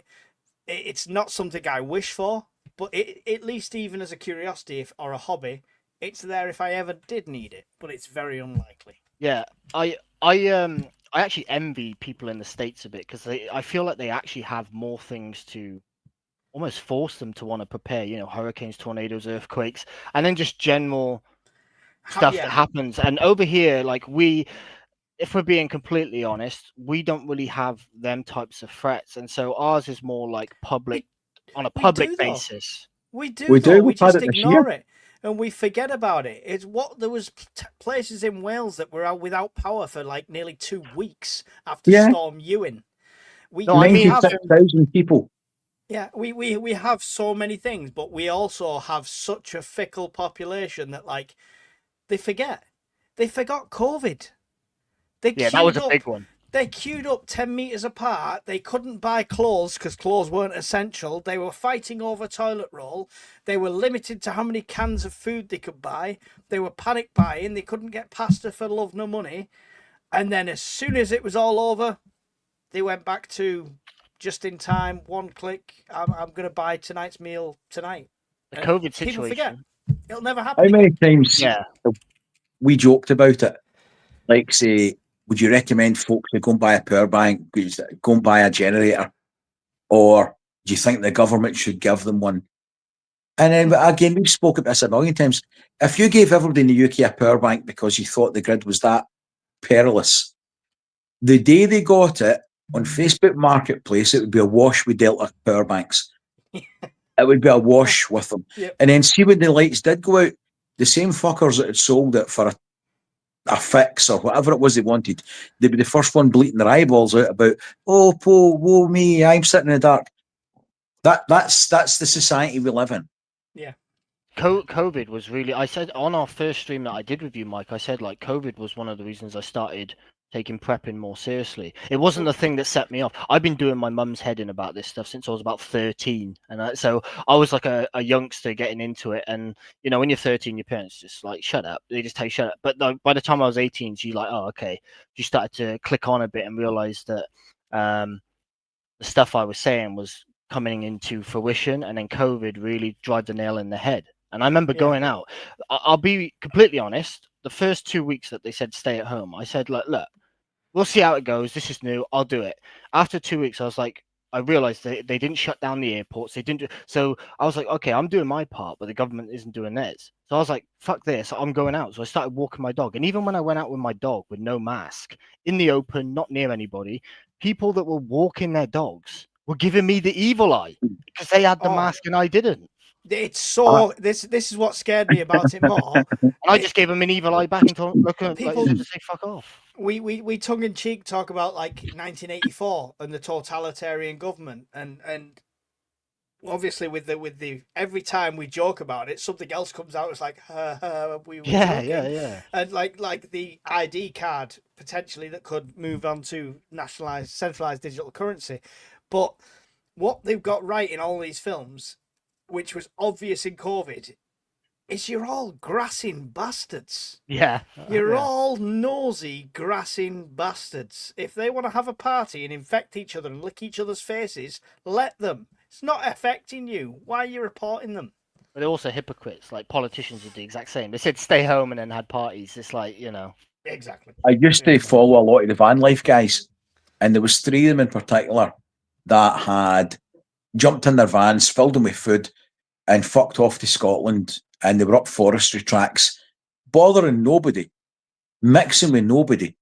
Mm-hmm. And they had people on Facebook making groups, try to geolocate them with Google and figure out where they were and threatening to kill them because these guys in the middle of nowhere were risking everybody's life. Oh, yeah, you're going to kill my granny out in that forest. Yeah. And it was visceral, the hatred that, and so many jumped on the bandwagon of trying to find these people. Yeah. We're stuck at home and they're out there in the forest with their vans full of tins, and they were sitting having a fire. The 3 of them were socially distancing and they were just having a fire, no bothering nobody. And yet you had groups of people trying to find them. It's crazy because those same people that walked past me walking the dogs were regular foes that I would see every day. And so this nice, hi, how are you doing? Nice, polite, you know, smile and greeting as they went past. All of a sudden, that went away. They just gave me the evil eye, the blank stare, the what the fuck are you doing look. And I would look at them and in my head, I would laugh. I wouldn't, you know, I'm not trying to be disrespectful. Each to their own. If you want to wear a fucking mask, go ahead. You know, I don't give a shit. But I would even make it hard for things like supermarkets and doctors, right? So when I go into the doctors, I would deliberately not wear a mask, and then they would tell me at the desk, "Oh, please, can you put on a mask?" Now, I'm not going to miss my doctor's appointment, so then I would grab a mask and put it on, but I would make them tell me to put it on as like a way of like, you know, like I just didn't go out of my way for it, and I'm also not going to be an idiot and kick up a fuss in the doctor's appointment. And some people may say, "Oh, you're bowing down to him." No, I'm playing the game. That's what it felt like I was doing. When I was doing my own thing, I wasn't wearing no mask, and I'd go into the shops and into the dentist or the doctors without a mask.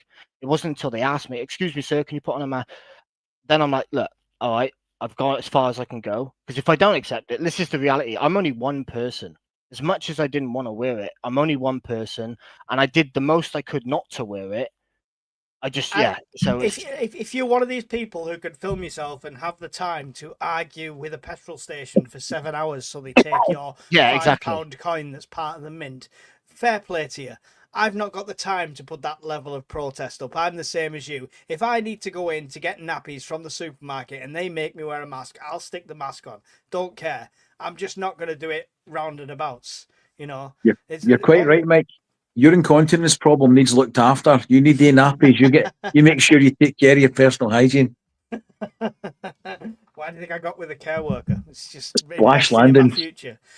Invest in my future. But it's Hurry true. up. Mike gotta go party.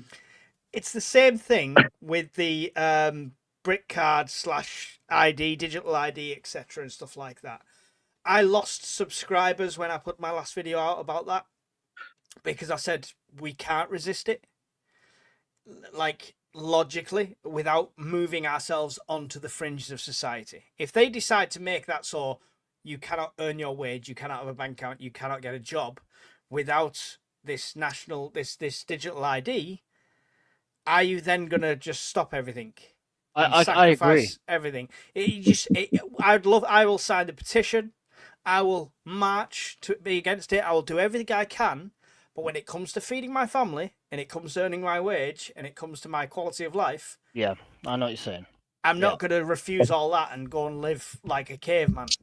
Like it's the old saying of like you can fight but you can't resist, right? You can put up a fight, you can do what you said, like with the not putting the mask on until they tell you, and not just telling you the first time either. It wasn't as if I just agreed straight away. I would say, well, I don't want to wear a mask, and then but if I noticed that it started to get provocative and there's a whole doctor's office, I'm not going to be that guy to be like miss my appointment for something so cordial and stupid, even though I don't agree with it. It's not like they're telling me to bow down and say confess to a particular person that reigns the doctor's appointment, Yeah. And it's the same with the digital ID. I think you can fight it. Like you said, I signed the petition for it and all that, and I will continue to do things like that.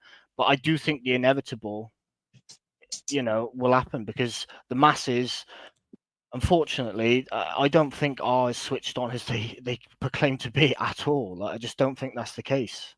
Good chance for a plug. Get your unvaccinated hoodie from my shop. There you go.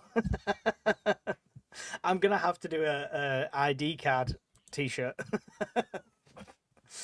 It's absolute madness. The unvaccinated thing was funny. Have you seen this recently? That like now NHS staff are saying that they refuse to get vaccinations because of the stuff they saw.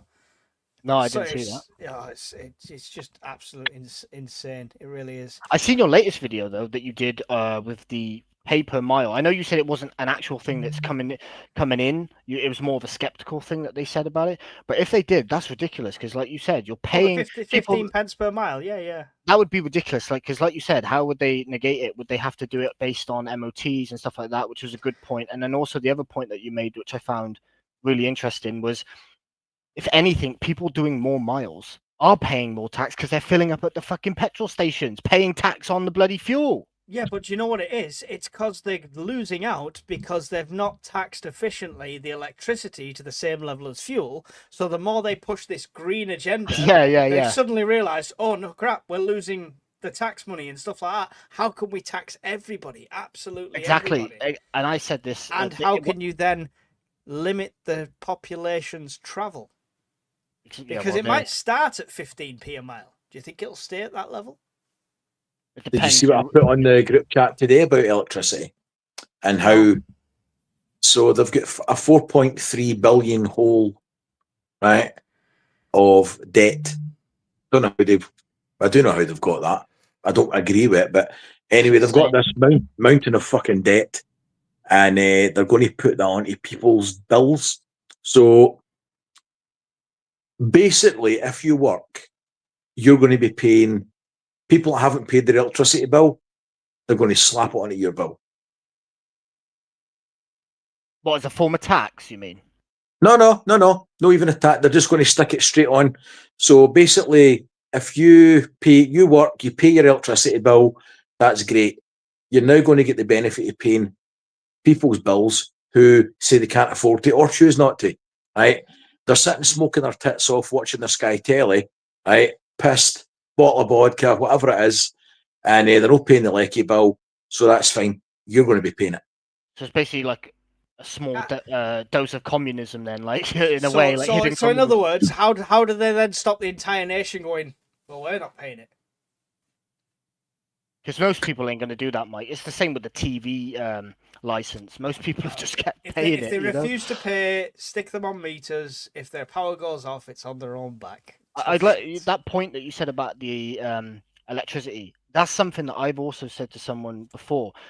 What do you think when everything goes electric? Like you said, it's like they'll say, "Oh no, we need you to go from fuel and stuff like that and energy to electric." Well, then they dictate the prices. Everyone they have a rate that they can set, and you're basically in the same position as you was with the fuel now with the electric, and there's no going back. That's what they'll do. Yeah, I think it'll go the same way as the States.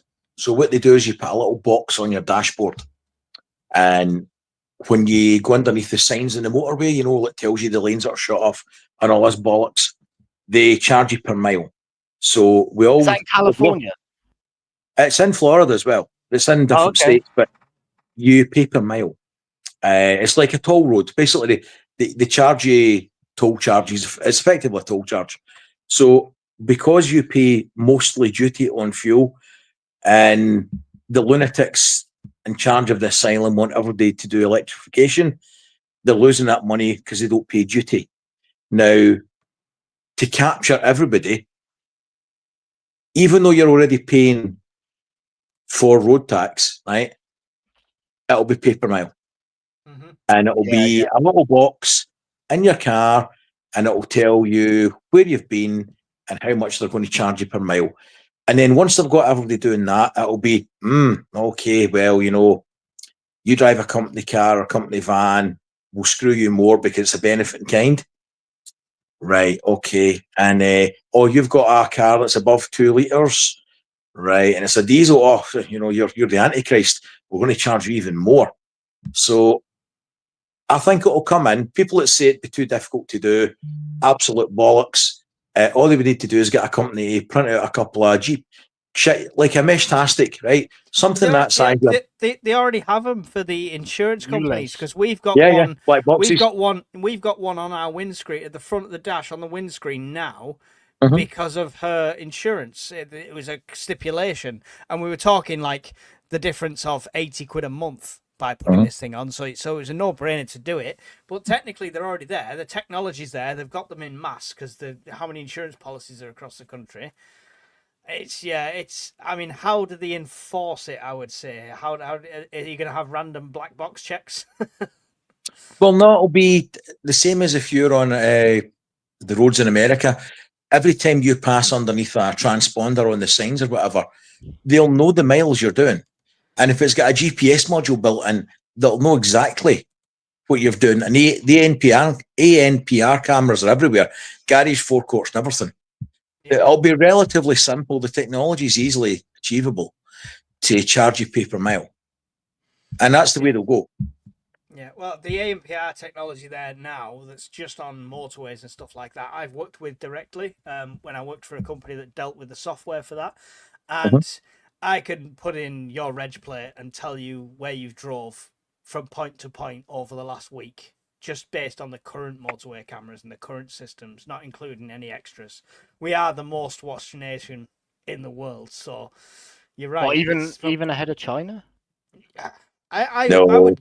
Because China's crazy. I was watching. There's an Australian. I would guess so.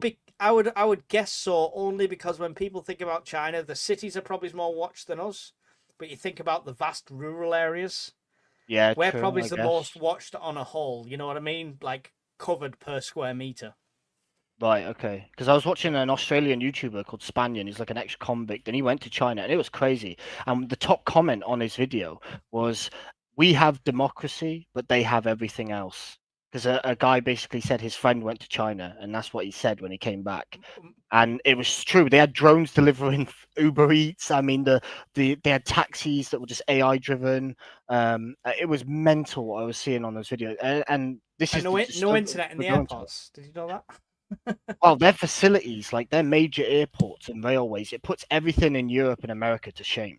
But when my friend's just gone to Australia and they had to have a stopover at an airport in China. Only Right, okay. 6-7 hours, but it was a complete blackout of all their social media, all their internet, everything like that. So literally, we're out of contact with the entire world for 7 hours. It's crazy. When I used to game back in the day, and there was a Swedish guy I used to talk to, and he used to communicate with the Chinese on the game through WeChat, and certain buzzwords would come up, and the Chinese guy would translate to him saying, "Don't say that," because he didn't. Everything's watched on the chat, you know, and it's quite scary to think that that's the way it's going over here. Slowly but surely, it's happening, and who knows how many years it's gonna take to get a full grip onto what they're doing, but I can't see it taking that long, to be honest. Yeah. Sorry, I'm just replying to somebody in the chat because I don't think it's one for out loud. There will not be a choice with digital ID, I believe. How long do you think that's going to take to roll out?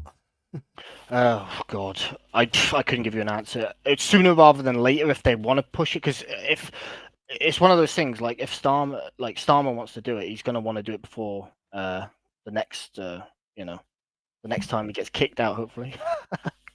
Anytime the governments of the world have wanted to do something bad to the population, the trick is to make the population want it. Yeah. So you have got to make Project Fear kick into gear, and COVID will be my most recent example. If you make people clamour for something and actually want it, you'll have the happy clappers, the turkeys going for their own Christmas dinner. It's like that. You were saying that, weren't you, Mike? That's what we're seeing now with the stuff that's going on, the attack on the synagogue down the road, stuff like that. I'm not saying that's planned or anything like that, but it plays very well into the hands of, well, if we had digital ID, we'd know exactly who everybody was and all the time, and it'll make the authorities' lives easier. Well, you were saying that, that dog looks traumatized. He looks you were saying really, it doesn't want to be there. Oh, she's a good girl. You were saying it with the children, like Mike. You were saying like, oh well, it's for the children, like you, and it's so true, mate. It's 100% true. Like it's how they brought in the sensor. It's how they brought in the internet sensor. 100%. How they boosted every single VPN company's income overnight by bringing in the sensor that is to protect kids. It doesn't matter that 43-year-old John can't get on Pornhub that night and is frustrated, so now he's going to go and beat up the cat. You've just, I grew up on YouTube, right? When I was a kid and a young teenager back in like 2008, like YouTube was an open like I would see. Oh, that long ago. Oh, my heart bleeds for you. Fuck off. I mean, in the sense. What's this shit? Sorry, back in the day in 2008. I've got fucking shoes older than you. Oh, but yeah. You've got years on me, Brian. I'm sorry, but what's this shit? But basically, I had a dial-up modem. YouTube was like an open ground, right? You would see videos with Arabic writing. You would click on them. I remember being 10 years old, and I'd see open ISIS beheadings and stuff like that. And like, yeah, a 10-year-old shouldn't see it, but it also opened my eyes. This is why, since the age of 13, I've been doing my mum's head in about this stuff, because it's like I seen it before a lot of people, and you didn't have to search it; it would pop up. Listen, I'm up for a bit of censorship like that. Like I do agree. 10-year-old shouldn't see it. Do you know what? It's a platform's responsibility, and most platforms have took that responsibility seriously. Yeah, you can't say the wrong thing on Facebook. You'll get banned. You can't post the wrong video on YouTube. You'll get demonetized, like we always are, or you'll get strikes and banned. Yeah, the platforms have done a really good job of this, and that's proof in the pudding. What you said right there, Jake, that they've done a good job. There was no reason for the government to intervene. It wasn't like people were going, oh, abuse websites are everywhere, we're promoting them, they're on Google adverts. Every time I search for candy bars, I'm pulling up nonces in white vans. It doesn't happen. Right? It's just, it was an unnecessary reason. What kind of fucking Fredo bars have you been looking at on the internet? I've got questions. Yeah, there's so many questions, but it's true that the fact that that's so ridiculous, it feels like they've took their internet advice off the film Ted. If you've seen the film Ted, and they say no matter what you search on Google, you're only 2 clicks away from black cocks. All right, it's not true. Platforms do a good job already, so I don't know why. I don't know about that. They do a better job than they did, but during COVID, government was definitely in with Facebook and stuff like. Mark Zuckerberg even came out and said the FBI were involved with like censorship and stuff like that, and he's now retracted that. And Facebook and Instagram has become more open. Like I'm seeing some crazy stuff on there again. Yeah, now. because they were getting trounced by X because X were like, yeah, I agree. Said to them. Yeah, I fully agree. Competition. The CIA bankrolled Google. What's that? The CIA bankrolled Google when it started. Yeah. Yeah, so that's a known fact. The Leanne CIA were one of the biggest contributors to getting Google off the ground, so that they had control and backdoors into it and oversight. I see. I was an Ask Jeeves man, so I wasn't part of the problem. Do you remember Ask Jeeves? Why am I not surprised? Leanne had a good thing there, saying parents need to keep control of their children. I agree. Like, there's kids YouTube. Like, until they hit a certain age, you do need to monitor these things, because you do get crazy people online that, like, these kids will go into chat rooms and there are fucking perverts on there, and the kids don't know no better. They think it's just some person that wants to be their friend, and they use the art of manipulation, and the parents have no idea. Yeah, but I'm just going to throw this out there as well. 99% of the kids that are rocking about just now haven't had their arses slapped, right? True. So when I was growing up, if I'd given one of my neighbours any form of cheek at all, they'd have slapped me around the head. If I'd went home and told my parents that they'd done it, I'd have got slapped again for them having to do it. Yeah. Now it would be fisticuffs, Interpol, and fucking police helicopters. It's not the same. And kids are wise to it. So it's no longer knock a door run. It's knock on the door and give the adult perfectly good shit and give him abuse because you know he can't do anything. Yeah. I remember the first time I tried some shit with my dad. I was in a swimming pool and he was doing my head in. I must have been like 9 years old. I stuck my middle finger up to him. Do you know what he did? He grabbed hold of my middle finger and pulled me in, and he looked me in the eyes and said, "Don't you ever fucking do that again." I never did it again. And I never did it again. And that one bit of discipline set me to not do stupid shit like to other people, like my neighbors or my elders or anything like that. And that's all it took, is my little self to scare it. You didn't have to do, you didn't. And when Brian said he used to get a slap, but that's all it was a slap. People take that nowadays as you were being battered and blue, but it's not the case. It's just not the case. When I was at school, or primary school, I used to get the belt. They phased it out though when I was in primary 6. Yeah. But and don't get me wrong, any time I got it, I generally deserved it, and I got it more than once. Because my dad said he got the ruler straight across the fingers, and they turned the ruler sideways so it hurt more. Yeah. You'd have some saintly 50, 60-year-old prim and proper primary school teacher would be like fucking Zorro with a 12-inch ruler whacking the shit out of you. He also said, like, when he used to sit at the back, because my dad, like, he went in the military in the end, but in school he said he used to get in trouble and stuff like that. But he said he'd had the chalk powder board thing thrown at him. Yeah. Like, I got that. Yeah. My maths teacher was a dab hand with he was crap at maths, but he could throw a board rubber across the classroom and catch your arm. Leanne Mack used to pull her neighbour's rhubarb. So many jokes spring to mind. I'm just not even going to go there. That's what I was thinking. I was waiting for you, Brian. I was waiting for you. You leave your neighbour's rhubarb alone. What's your opinion? What's your guys' opinion on teachers nowadays? They're not even allowed to. I feel sorry for them. I feel sorry for my sister's a teacher. I would never be a secondary school teacher now, because I'd just end up arrested for curb stomping a child. My oldest sister's a teacher, and she's been assaulted multiple times by the children and their parents. Jesus. Yeah, it's just No, I know him so far, just the kids and the parents. He's not intervened just yet. He's just keeping an eye on it. But it's another one of those professions that it's such a shame because generally I had some great teachers when I was at school, and you can tell the ones that want to be there and the ones you learn from because they're passionate about it. And it must be so soul destroying for some of them now because of the crap they get and because of the kid gloves they've got to handle with. Bring Yeah. back the I cane. hated school. Bring Yeah, back hated the it. cane. Same. Loved college. I hated school too. I was no saint, but I wasn't going around fucking smacking teachers. You know, I at least had some sort of like self concept of like keep my hands to myself. Like I knew at the end of the day, as much as I didn't Because like my teacher, stepdad would have beat the crap out of me if I had done. That's what my self restraint was. I've got to say, do you know what I think is really funny out of this? And it's not a criticism, Jake. It's just really funny. go But ahead. you'll say, I mean, and I remember years ago when I was 9, I'm thinking, it's like fucking 18 years ago.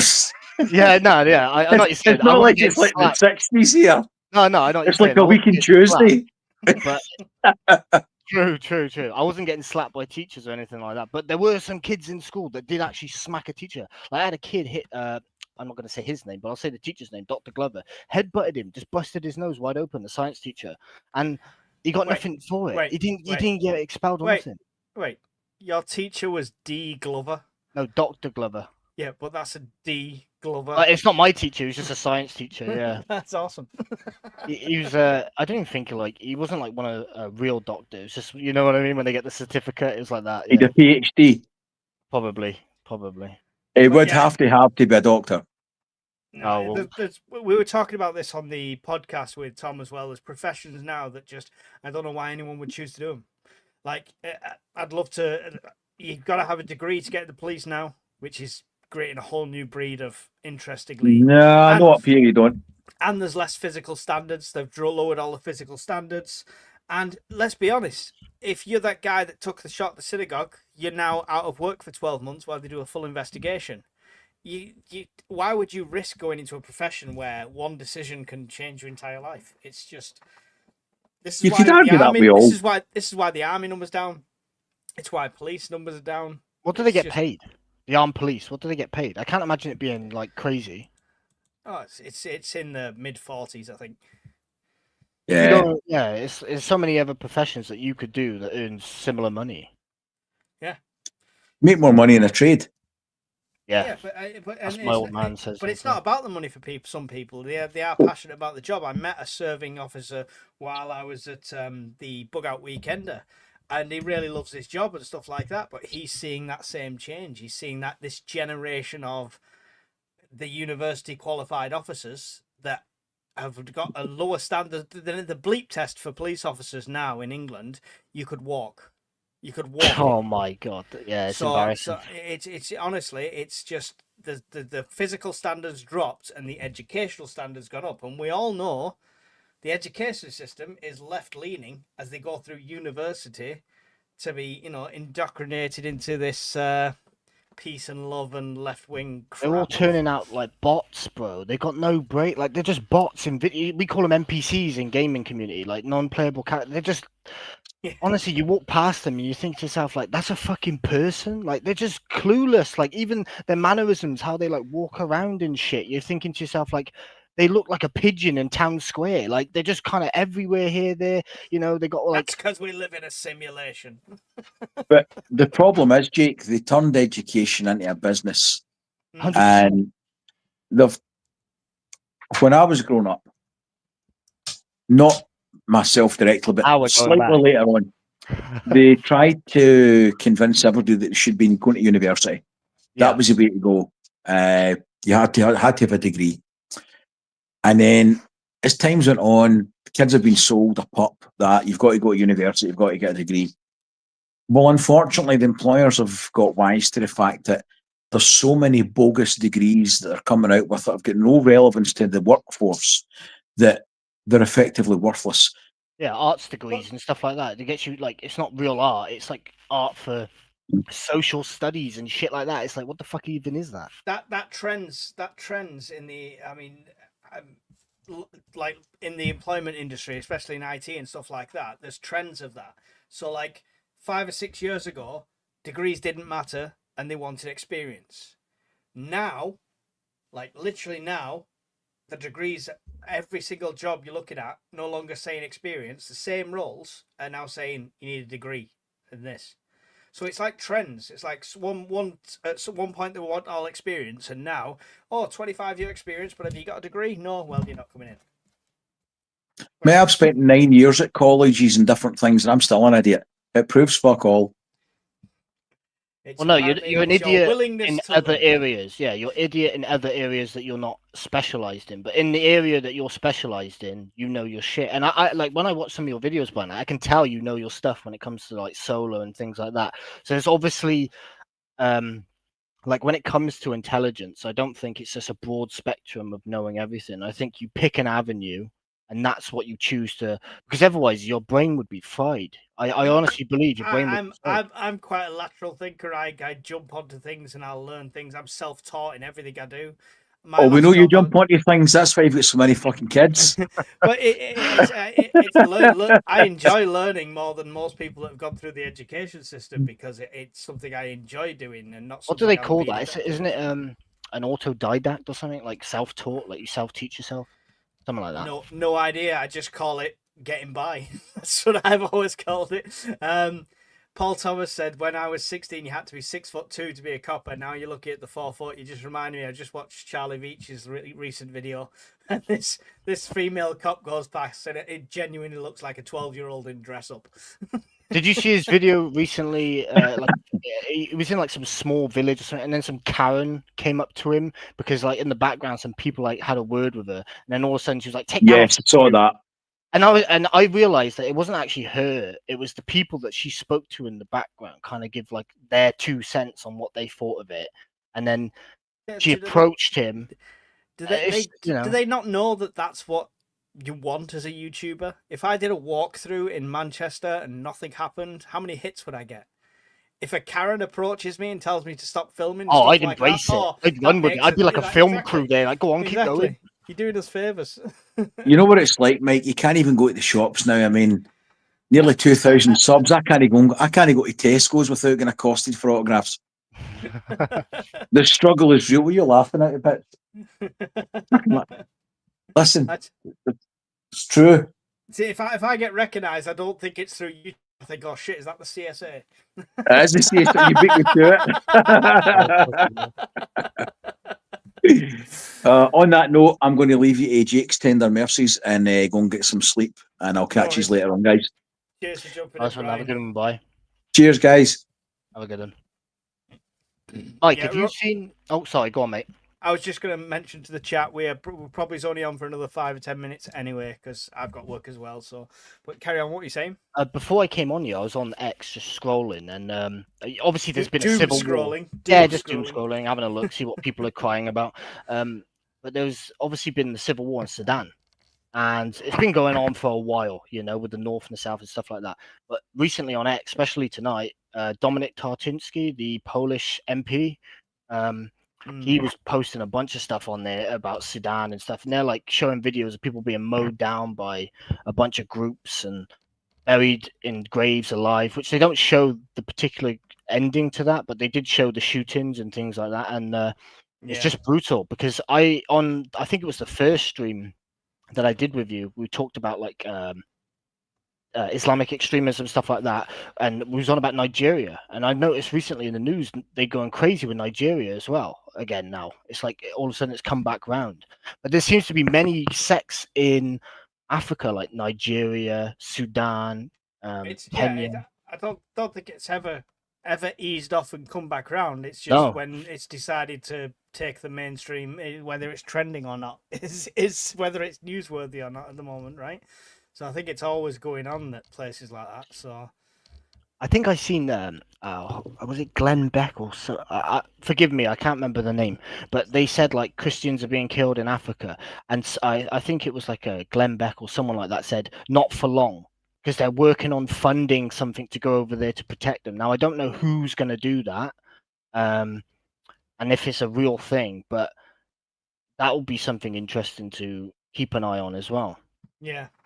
I just, as you said, doom scrolling. I'm just watching some fights going on in the UK 6 hours ago and stuff like that. as much as we joke that it's about stab vests and stuff, I'm probably going to be shopping after this if I can. I think your best protection when it comes to like stab vests and stuff is distance. Your distance is Oh, your yeah. best bet, you know. But like you say, like it's crazy, man. It's crazy. Distance when it's a choice is always the best option, right? As a father and a family man, if I can run, but if my wife and kids are all there, Yeah. and I've got to put myself between them and my family so my family can get away, I will. That's my reason for wanting one. Right. Because I know that I just won't turn the other cheek in situations when it comes to my family, my friends, or anyone like that. I'll have to stand there and give them a chance to get away. I sacrifice or not, but I'd like to give myself a fighting chance if that's the case. It's one of those things where I don't think people realize how easy they are as a target. Like for example, I did a bit of boxing. I played rugby, and I've always been into watching Muay Thai, kickboxing, MMA. I'm like religious. I know so many of like the champions and fighters, and I watch it. My mates do jiu-jitsu, and so I really understand like the idea of like physical combat. I'm not no Mike Tyson. I'm not saying There's I'm my Mike MMA Tyson. medal. There's my Yeah. You elite said that MMA. you had a fight and stuff. That's crazy. That is MMA's next level, you know. And I love it. I'm not saying I'm Mike Tyson or anything like that, so I don't want people to get it twisted. But I know what I'm capable of, and even I know that like fuck, if a guy has a knife and he's right up in my my face, I've got literally a one hitter quitter or to run to get out of the situation. And if not, you are in grave danger. But my one piece of advice would be to somebody is don't believe all this kung fu shit with the knife. The best way to disarm someone with a knife, if you cannot get away, like all options are gone, is to grab two hands on the one arm that he has the knife. Tim Kennedy control from the limb. Yeah. Tim Kennedy, Sheepdog Response, and there's a bunch of other like legitimate ex special forces, UFC fighter. Like he knows his stuff, and he said you need two arms on one limb. You need to overpower the attacker. Like that's if all else fails. Okay, but like you said, Mike, run or one hitter quitter. Avoidance is key. Strength in numbers if it came to something on mass stuff like that. But yeah, it's there's so many schools of thought. Yeah, but you're right. Please don't watch movies and think, well, I could just do this because I'm Rambo. It's not the case. It's reality. If you've never been in a fight, if you've never been in the cage, if you've never been, I've been in fights in town centres. I've been in fights in football stadiums, and it's not. You're not thinking logically. You're not thinking at the speed of Jackie Chan and stuff like that. You go primal. You get hit. Yeah, it hurts. Hit back, and if they've got weapons, you're gonna take hits. And the best thing is avoidance. All that. Like it hurts. It like people don't really understand. Like a punch with your bare knuckle. It's so devastating. Like I would say to someone like if you don't think like a punch is going to affect you, just let a 5'2" woman tap you in the nose and you'll feel it. Let alone a 6'4" heavyweight that smacks you full power. Like the human body, unfortunately, isn't designed to take that kind of punishment. The reason why you go unconscious is because the brain rattles against the skull. Hence why fighters train the neck, because it reduces the whiplash. But even then, the brain will only take so much and it will shut off, and it's a way of protecting the body. That's literally what it does. But it's a dangerous situation, and no wonder women feel so scared in these situations, because even as a man I have to be precautious. Everyone does, and none of these attacks you're seeing are ever two guys having a fair fight. And that happens. Two guys have a fair fight and somebody ends up with brain damage, somebody ends up killed. It can happen. It does happen. I know people that's been involved in stuff like that. Yeah. But when you see any of these attacks, it's somebody going after someone unarmed with a knife. It's a gang of people beating down on one person in a car. Yeah. It's never a fair fight, so don't ever think you've got to stand there and do Queensberry rules. Let's go. It's not gonna happen, all right. Listen, if you've no other choice, pick up the nearest heavy thing, throw it, run. All right, or kick them in the family jewels. I know it's not cricket, but it's just This the is way it how is. like Survival is primal. these attacks happen because of the element of surprise. They come at you with the element of surprise. Like you're doing your normal daily task, and then all of a sudden they're on top of you with a knife. It's that quick. But you also have to have that same approach with them. You have to give them the element of surprise. Like you said, pick up an item, throw it at them, distract them, and then do what you got to do. Get away, run, do whatever. But yeah. Yeah. The 1970s Russian Spetsnaz training video on YouTube shows the soft points to go for. Yeah. Best defense in the street it's is so good wrestling and exhausting boxing. fighting as well. It 100% is. It 100% is. That's why I've been in riots in my youth, and it's waves because that's based on energy. You'll go forward, you'll be part of our wave, then you'll be at the back as something else is going on, because you couldn't just be in the middle just constantly going at it. Like It's the adrenaline dump as well. Like people don't realize that Neo when with all the Smiths coming in, you couldn't. It's just not gonna happen. Honestly, Yeah. people live in Hollywood when it comes to prepping, when it comes to survival, when it comes to fighting or anything like that. Without the life experience, without putting yourself in them situations where the adrenaline spikes, your knee starts to twitch because the adrenaline's going so much. Till you're in that situation, you don't know how you're going to react. Mike, how long did you do? Sorry, let me rephrase that.